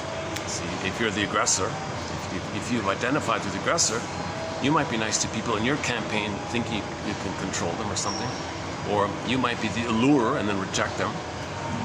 So it can flip around like that. If the child does make the Faustian deal, you see, they'll tend to play the mother one and see the three parts selves onto the other. But it does flip around because in the Faustian deal, in the Faustian bargain, in the Faustian pact, okay, typically they identify with the aggressor, the mother one, see their soul onto others, reject them. And then hocus pocus, at the same time on another level, the one they reject is the mother. So now they play themselves and express their anger at the mother, the one they just shamed. So they can flip it around, right? They can play the mother, they can play themselves. When they play the mother, other people are their soul. They project the soul to others, reject them. Faustian deal. After they do that, at the same time, they're mocking someone, they hate them because they're angry at the mother, and the one they're shaming who just played them as simultaneously is their mother. So they need people around to shame and hate because they felt shamed and they became the hating mother. So you see these, that's what he means by this. For more information, you got to read Masterson, I think. And Rinsley is good. Solani, yeah, Rinsley, okay. Solani, I meant to say. Solani, David Solani, he's pretty clear. Althea Horner, okay. And Thomas Ogden, James Grotstein. There's a self-help author called Dorothea MacArthur, is that right? That was okay, I remember that one. The miscellaneous ones, a little bit from Miss Gomez, I think, a little bit from others. What else? The therapist seeks to identify affects with their corresponding part self and part object representations. The therapist seeks to identify the ways in which the client alternates between experiencing himself as the self or other in the part-object relations dyads. The therapist seeks to identify the dyads that defend against one another. Yeah, so that's the psychic splitting. So Masters is back to Masters, and his axiom is self-activation, self-agency, his interest. If a child shows his authentic interest, okay, that woe rule, the withdrawing object relations unit, is going to click up in the abandonment depression. So self-activation triggers the woe rule or the abandonment depression. Okay. And then what happened in the flipping? Mother was nice to her. So that's the defensive thing. Self-activation triggers the abandonment depression, which leads to defense. So self-activation triggers woe rule, and that defense, and that flips to the row rule. So you got this flipping going on. Yeah, I can't get better light here. Sorry about the lighting. It's always like this here. Today's Tuesday. I'm surprised it's so busy here. My goodness.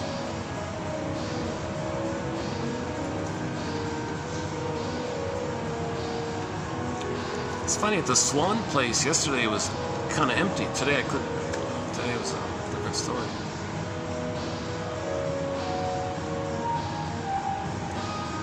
I was on the verge of going to the faraway park. I was just...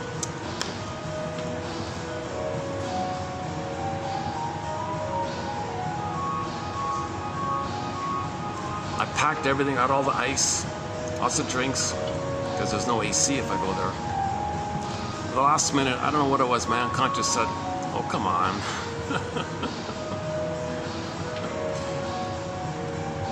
Go to one of the more nearby places.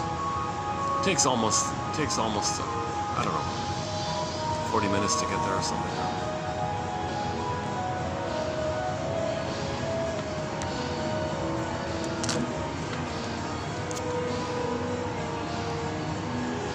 The therapist seeks to interpret the defenses that perpetuate this lack of integration, characterizing the sense of self and others. Yeah, so that back to Masters. It's so painful for you to show interest in your curiosity.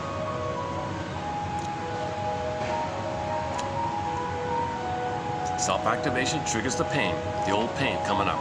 So what you do to soothe yourself, to get away from the pain, is eat a cookie.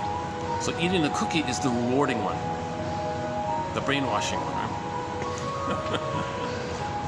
And there's a whole topic around emotional eating, ersatz, self-objects, symbolic mothers, to use a symbol to fill in for the missing good mother, to give you the fantasy that maybe once upon a time in the uterus, well, no, to trigger the once upon a time that in the uterus you were in a blissful oneness. So if you think for a minute, the missingness of the good mother. So in the baby's mind is meant to be a memory of a good mother, called the soothing interject, the holding interject, or the internalized good mother, even it's the object concept. There's like a hole there, right?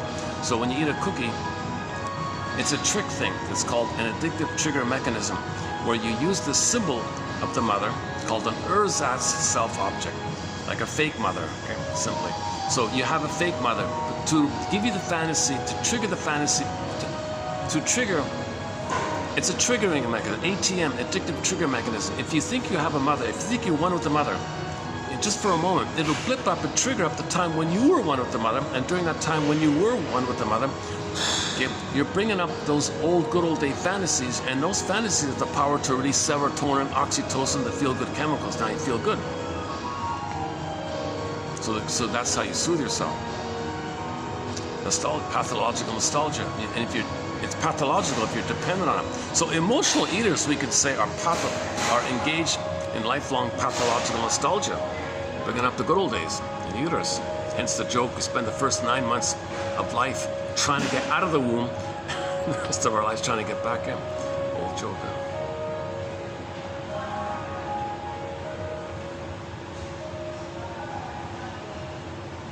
Actually, I've tried doing it on the shopkeepers freak out when I try to do the video up there.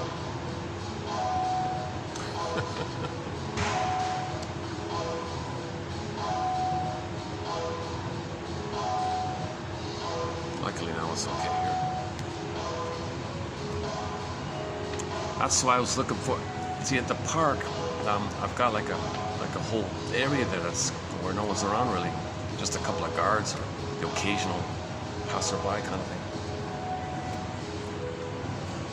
Okay, what else do I have?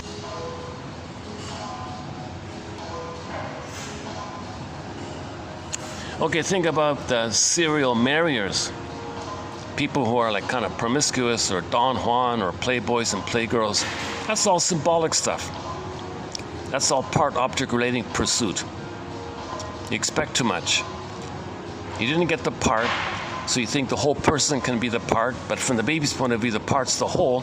So you're expecting too much from the person whom you're seeing as a babyhood part needed. And that's during the symbiotic phase. Serial marriers engage in a symbiotic relationship with their partners through part-object relations. Although they initially idealize their partner, whom they marry with an ardent passion, soon after marrying, they completely de-valorize their spouse and terminate the marriage, feeling engulfed. Or just in general relationships, there's exaggerated fears of engulfment and abandonment. So in the idealization mode, falling in love, spellbound, love at first sight, or this whole excited thing, because you're triggering the blissful feeling, the blissful oneness called the oceanic feeling, the oceanic bliss, the participation mystique, unio mystica.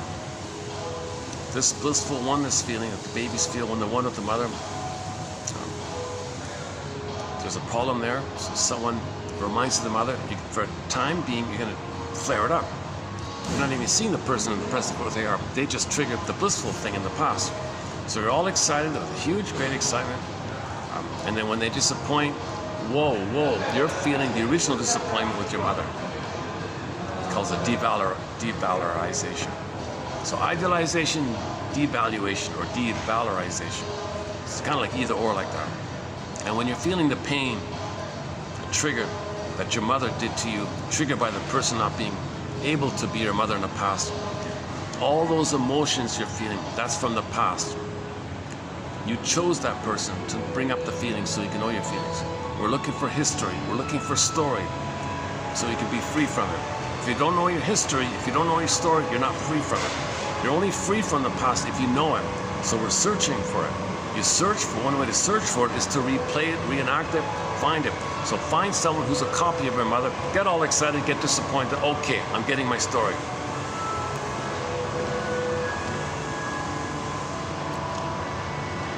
An individual who only has part-object relations has not fully developed. That's the key there. Therapy is about advancing people into whole object relations. Get them out of this part stuff, get them into the whole object relations.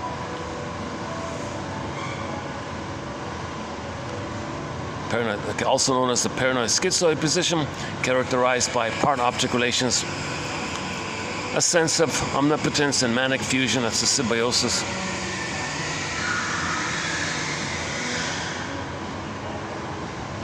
Again, children cannot do good and bad in the same person.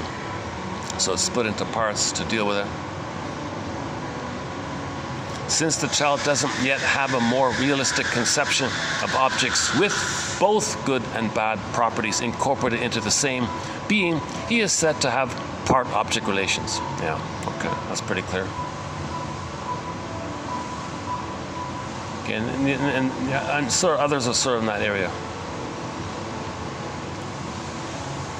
Yeah, part-object relations of an omnipotent breast needed and hated in equal measure.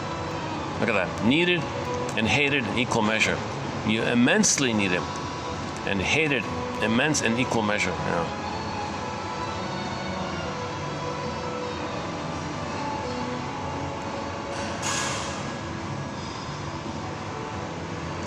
This last one here is from the TV show Next Step Beyond. We talked about that already. Okay, so let's read the female voice of it.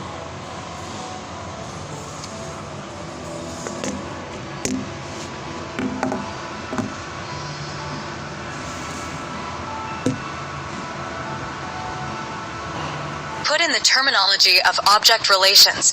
Each and every one of the others becomes a narcissistic object. Freud, 1914, or a self-object. Kohut, 1971, or a part object. Edgcumbe and Burgner, 1972. I.e., someone who has importance and significance only because of the need satisfaction he performs for the maintenance of psychic equilibrium. K. Balter / the stage of need satisfaction, in which primitive affective value is assigned to the part-object representation while the particular need is being satisfied. Our Edgcumbe and M Burger / the infant's instinctual aim is of making the object part of the self in order to ensure the permanence of need satisfaction during the oral-incorporative phase of development. A holder / the infant begins dimly to perceive need satisfaction as coming from a need-satisfying part object, albeit still from within the orbit of his omnipotent symbiotic dual unity with a mothering agency. M. Mahler / object relations theory, and especially part-object relations theory, and even more especially, split object relations theory, does extend the arena in which the transference can be seen to be played out. A. Alvarez / sex is primarily nonverbal and relies heavily on projection, part-object relations, and internal unspoken fantasy. No couple experiences sexuality as a purely subject-to-subject encounter, devoid of part-object relations and unconscious excitation. L. Benioff / part-object relations are endowed with extraordinary resources that satisfy. P. Blos / the Internet offers a distinct type of environment on the porous boundary between the internal and the external.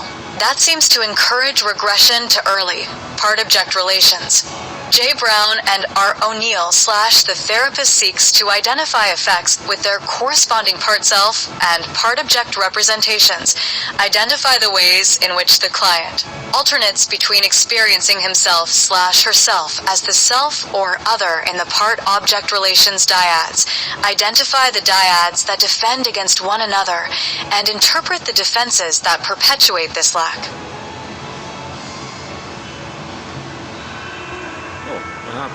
Asians.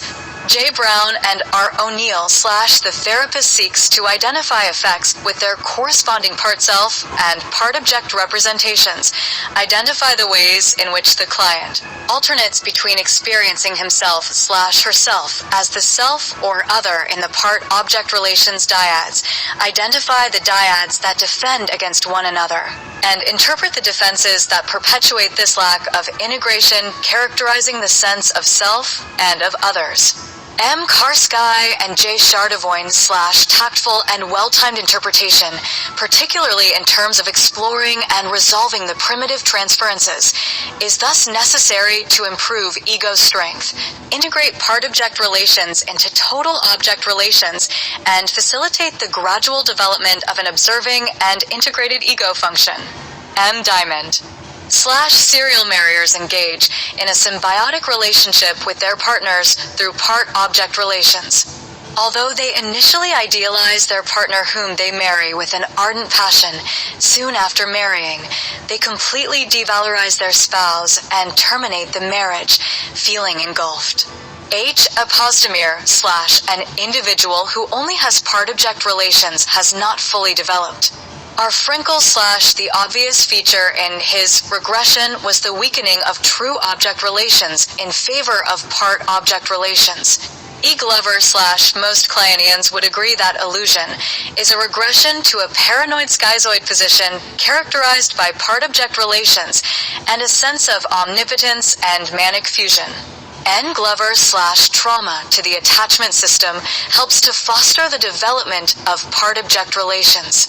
W. Goddiner / since the child does not yet have a more realistic conception of objects with both good and bad properties incorporated within the same being, he is said to have part-object relations. E. Murray / Klein, 1940, viewed losses not only in terms of an actual loss, but also as a disruption in the individual's internal world, reviving painful memories and destructive fantasies surrounding losses associated with one's earliest part-object relations. She suggested that the greatest danger for the mourner was the turning of the pain and hatred against the lost loved person activated by the loss into some type of destructive triumph, resulting in the loved person becoming transformed into an internal persecutor, as well as a loss of the inner good self due to overwhelming feelings of persecutory anxiety and guilt. E. Rankin/part-object relations of an omnipotent breast needed and hated in equal measure. B. Richards/ if the therapist concentrates on the confrontation of defense from a position of therapeutic neutrality. So there is no resonance with the projections of the rewarding and withdrawing part-object relations units. The client must necessarily experience affect. D. Roberts/ the mother has to get to know her real child and acquire an ego strong enough to do so. It is suggested that pathological motherhood be seen as a symptom of personality disorder.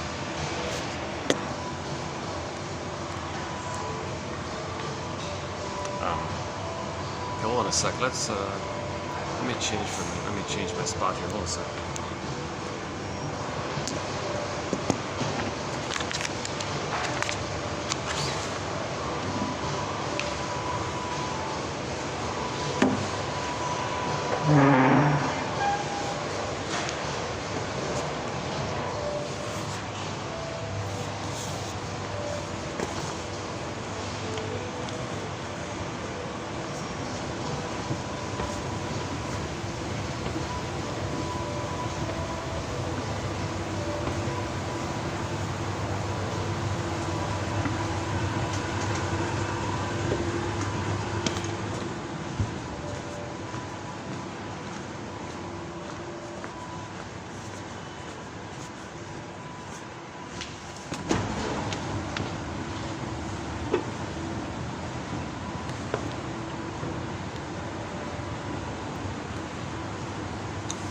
In the next video, there'll be a continuation on this thing called object relations theory. So yeah, I remember this is a two-parter. So this is part one. Today was part one on object relations theory. Want to see a nice carpet?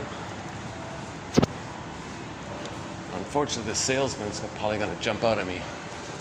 Before the salesman jumps out, let's have a peek at this nice carpet here. What a great carpet, eh? That's a nice one, eh? Nice colors.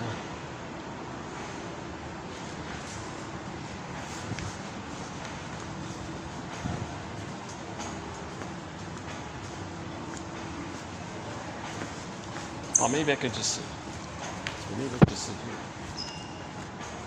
Would this work for a bit? Okay, let's just wrap it up here. The bluebird of happiness. Shirley Temple says the blue jay is a symbol for the pleasant feeling of joy. If you feel embodied, that's called the serene, inexhaustible fullness of being. This warm, beautiful bird. She calls it the bluebird of happiness. Well, let's try another one. Hold on a second.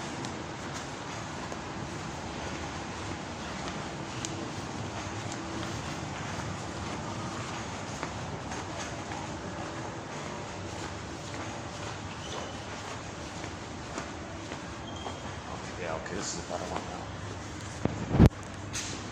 Yeah, okay, good. They're closed. These guys are closed.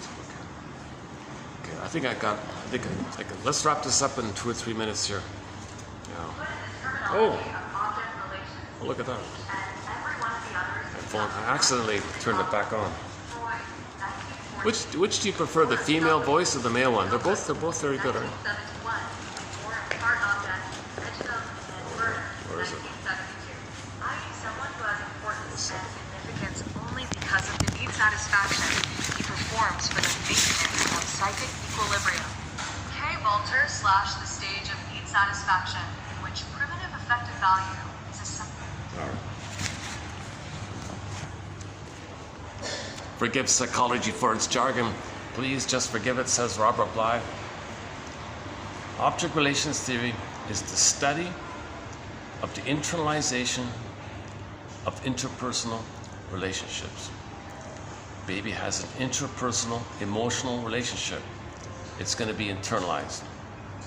A prototype of it all. Some kind of model is created, some kind of understanding is made, existential conclusions are made, beliefs, memories of unmet needs, the pain around it, and then you can have this model of the relational units, the part-object relations unit, and they're fused.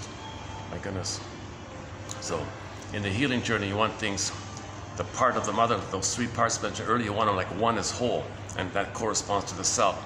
So it kind of looks like two tennis balls, and maybe there's like a pleasant, the linking emotion between the two tennis balls, let's say, is the blue jay. So you got the two tennis balls, and the blue jay in the middle. Let's say somehow touching the balls somehow. So the pleasant feeling, that's the baseline pleasant feeling. Interest, to use his model, Mr. Hollinger. So the main feelings would be nuances of like variations of the three he talked about: curiosity, interest, wonderment, enthusiasm, excitement, that whole curiosity area, and then all the variations of delight, being pleased and happy and joy, that area. The surprise one, I think that's a minor one, but he includes it there. He means like positive surprise, like you win the lottery. Wow, what a nice surprise.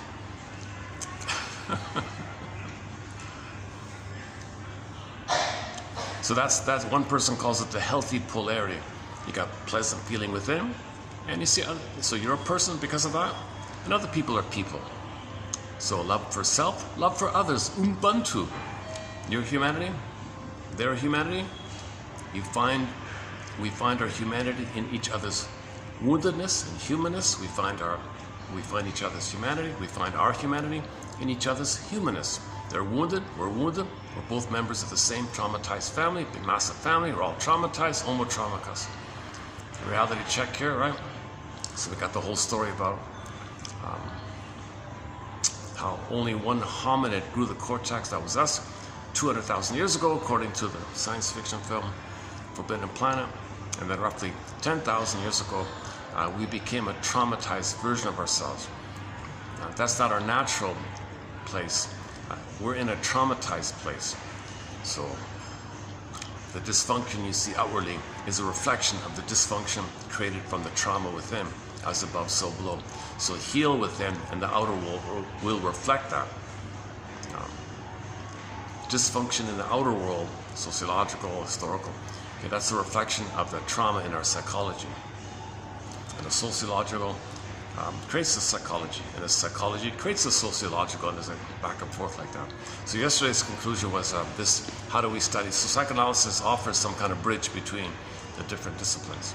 You can't really separate. You're not supposed to separate psychology and sociology. You know, it's psychoanalysis, a bit of a bridge like that. Same thing with all the other ones. Psychology and history, that's a big one. Psychology and history. Psychology and you name it. All down the line. Biology and psychology, going to separate it, really? Well, psychology had needs. Anger turned in, affects the biology. Your psychosomatic symptoms, psychosomatic, psyche, soma, body, mind. Mind, body. It's written as one word even, psychosomatic. Got to keep it. So we tend to fragment it, kind of thing. Franz Alexander tried to promote this psychosomatic area. And we posted in the tribute book to Franz Alexander, there's an article about quote-unquote psychohistory. So Lloyd Demas tried to blend it in a thing called psychology history. Okay, let's put it together as one word, psychohistory. So he was a little bit popular in the 70s. When he passed away, no one really picked up the baton, kind of thing, difficult topic. But his conclusion was pretty much with what Mr. Hollinger is doing. Okay, teach mothers that to have empathy for the babies and meet their needs, and we're good like that. All this no and shouting and corporal punishment, that's the problem. got to improve the way babies are human beings. What? No, different brand. Well, this hotel has 2 levels of shops and restaurants. But I never come up here, it's just too pricey. I think it's a bit of a touristy kind of setup.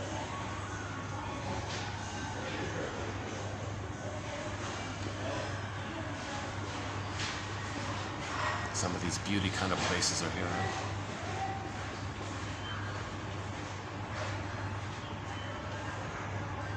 Is that a compensation that we don't feel beautiful? You want to compensate one way? Okay, we do have a few quotes on this seduction as power kind of thing. So people want to look alluring.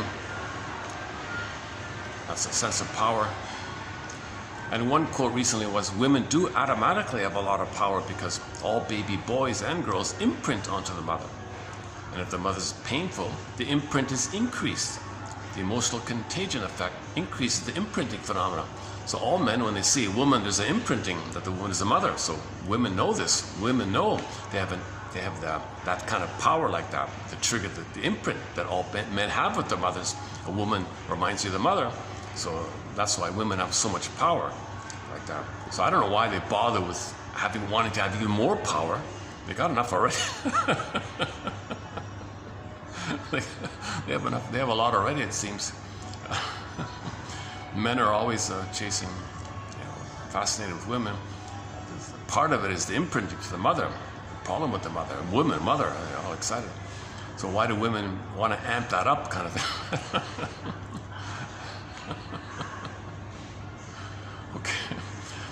Okay, let's wrap it up here. So your mission, yesterday's mission was to look for the Route 66 quotes, numbers 1 and 5. I thought that was a good mission.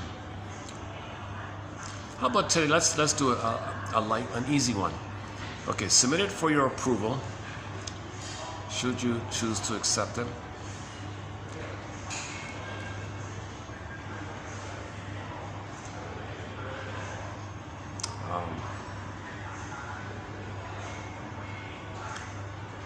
It's an option, obviously. It's one of these just one more things. You can do one of these Columbo things. Just one more thing. Why not?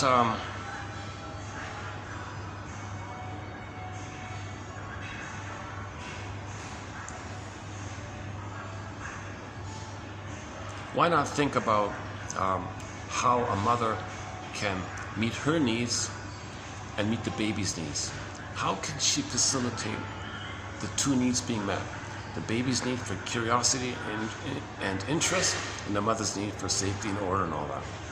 How can the mother catch herself to facilitate that? Okay, so maybe distract the baby. Instead of playing with the ribbon, play with the shoelaces. Kind of thing. Baby's curious. Say, that's amazing you found that. That's awesome. Let's move it to the carpet where things are safer. So the interest is maintained, and the carpet offers the safety. So think of those kind of that's the mission for this video. And an optional extra would be that yesterday's one. Whenever you think about being triggered or angry, relabel it as stress. I'm feeling stressed. So it's better, yeah, how's that? Let's try it out. How do you feel? I'm feeling angry. Well, just say I'm feeling stressed. Okay. Actually, it's more socially acceptable to say I'm feeling stressed than to say I'm feeling angry. Because when people are afraid, oh, you're angry, oh, are you going to act out? No, I'm just angry. I'm revved up. So you're feeling a lot of stress. Oh, yeah, you're right, I'm feeling stressed. It doesn't automatically mean you're going to act out or be harmful or something. Right? So yeah, so let's play with this reframing or rephrasing of anger to stress. So you're disappointed, you're triggered. Oh, I feel stressed. So when you're triggered, don't just say I feel stressed.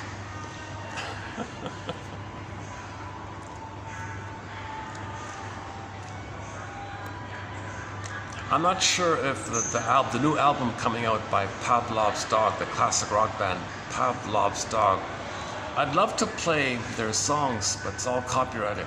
In particular, Theme from Subway Sue episode, Late November, and Julia, their main hit, and Song Dance is another good one.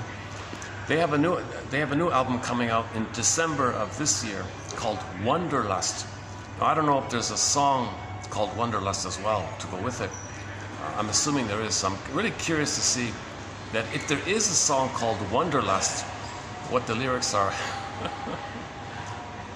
I think it's an interesting idea that maybe we kind of,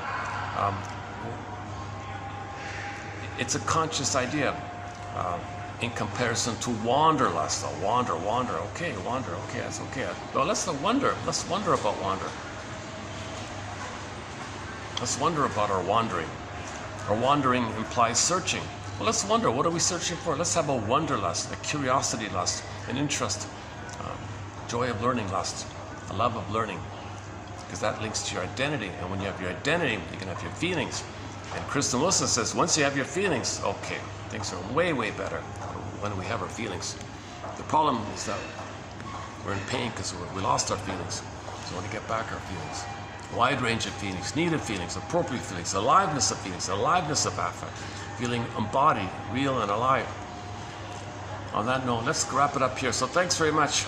We'll see you in part 2 on this topic called object relations theory, or simply psychoanalysis 2.0, I think. Headed up by Masterson, I think. And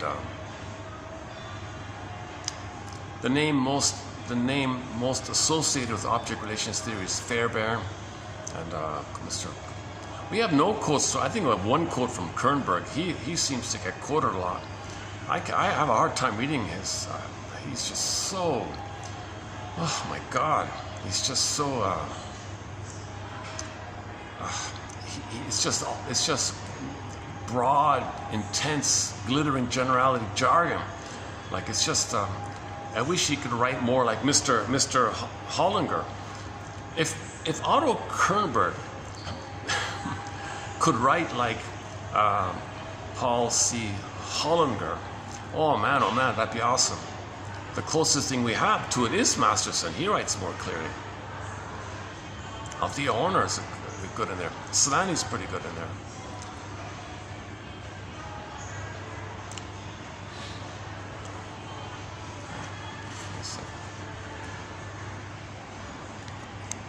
Or something. All right. Yeah, so let's. Oh yeah, I remember now. I can't talk too long here because somebody might hear me down the other end or something. Voices Carry. Well, that song's copyrighted. I tried to play Voices Carry by the band Till Tuesday. Well, today's Tuesday. Voices Carry. Good little song by Amy Mann, right? Voices Carry. I played the live one. That was also copyrighted, wasn't it? She does a very good cover with a friend, a duet of the Cars' song, Just What I Needed. Just What I Needed, right? Amy Mann. Okay, just for fun, look up Amy Mann and Jonathan something, the Cars song, Just What I Needed. I think they're on a boat, on a cruise ship or something, I'm not sure. That's a great cover. That's the best cover of that song, I think, in my humble opinion. Just What I Needed. The Cars. I tried to play a couple of songs by the Cars. It's all copyrighted.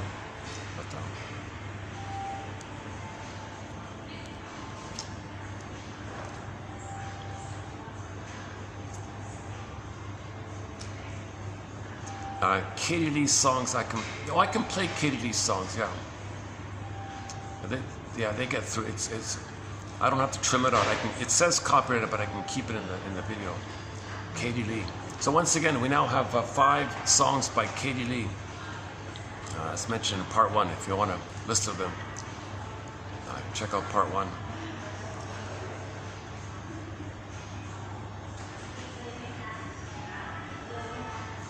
So let's heal from having been improperly loved, and let's heal that.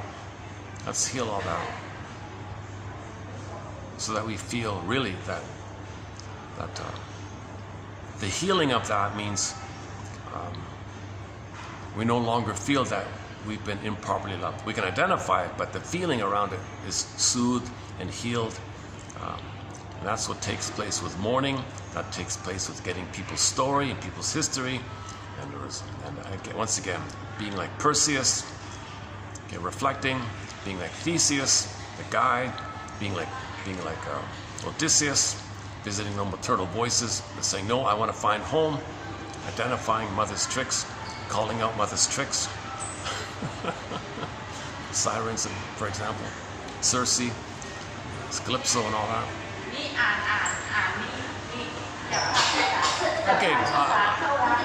Okay, let's just close it up here. Good, thanks very much. Got a bunch of people coming down the path here. So I'll see you in part 2 of object relations theory. Thanks very much for the love of narrative medicine. Part 1. There's a part 1 of this, about a 45-minute part 1. And this is part 2. And I'll see you in the next video. Thanks very much.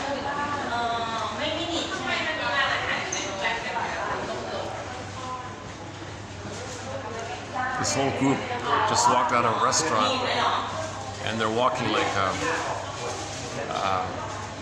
they're stuffed or something. They must have went to the buffet or something.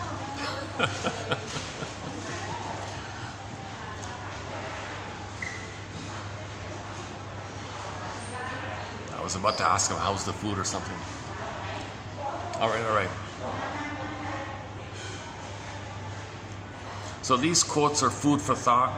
And we'll continue adding some new quotes and in the next video. I'm still looking for a more fun kind of ending here. In each video, I hope to end on something upbeat or funny or something, just to kind of, or at least an image of something. Or I'm not gonna play. I could play a song, joke. The most recent joke, not really a full joke, just a little comment. Somebody reported that Mr. Freud was very impatient with somebody trying to remember something, and the hour was almost up, and apparently he with his fist he banged on the sofa and shouted and demanded, "You must remember." And the client said, "Oh yeah, well after that I'm surely not going to remember." She shocked her, startled her and scared her. And apparently he laughed, they both laughed or something. "You must remember." If you're scared, you're not going to remember. You only remember when you're safe. But he got so impatient, and that was counterproductive. So she rightly said, "Well, after that verbal outburst of yours, I'm surely not going to remember now." "Oh, you're right.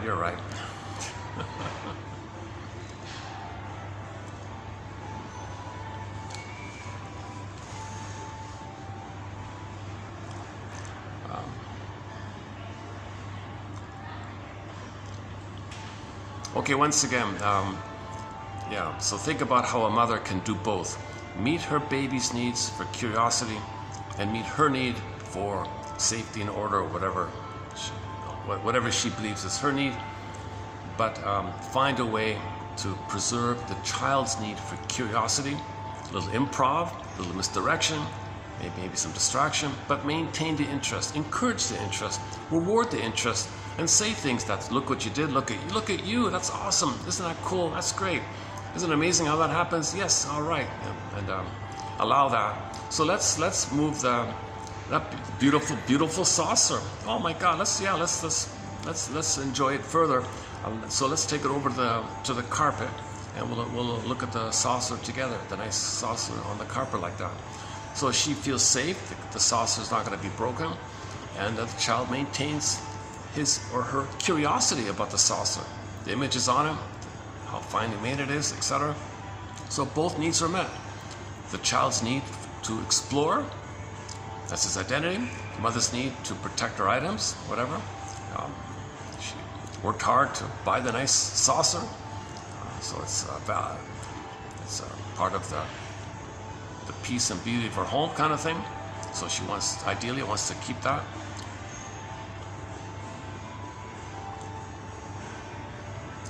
The same thing with the ribbon. The mother had the ribbon on the package, the child was about to pull it. Oh, isn't it interesting how this cascade of excitement when you pull the ribbon, the thing gets longer. Very interesting. Just like with the shoelaces. See, here's the shoelaces. Gives them the shoe, she pulls it. Oh, it's exciting. Isn't it exciting? Look at you. Look at you. Look at that. Isn't it exciting? You're learning about the shoelaces. Isn't it interesting? So the interest, so the curiosity was maintained like that. Just one more thing. Submitted for your approval and consideration. See if you can think of anger in terms of stress. Interpret anger as stress. Think in terms of anger being some kind of bundle of stress, an amount of stress, or simply stress or distress, stress. It kind of downgrades things. It calms you down a bit. I think so as well. It seems to be a calming kind of thing.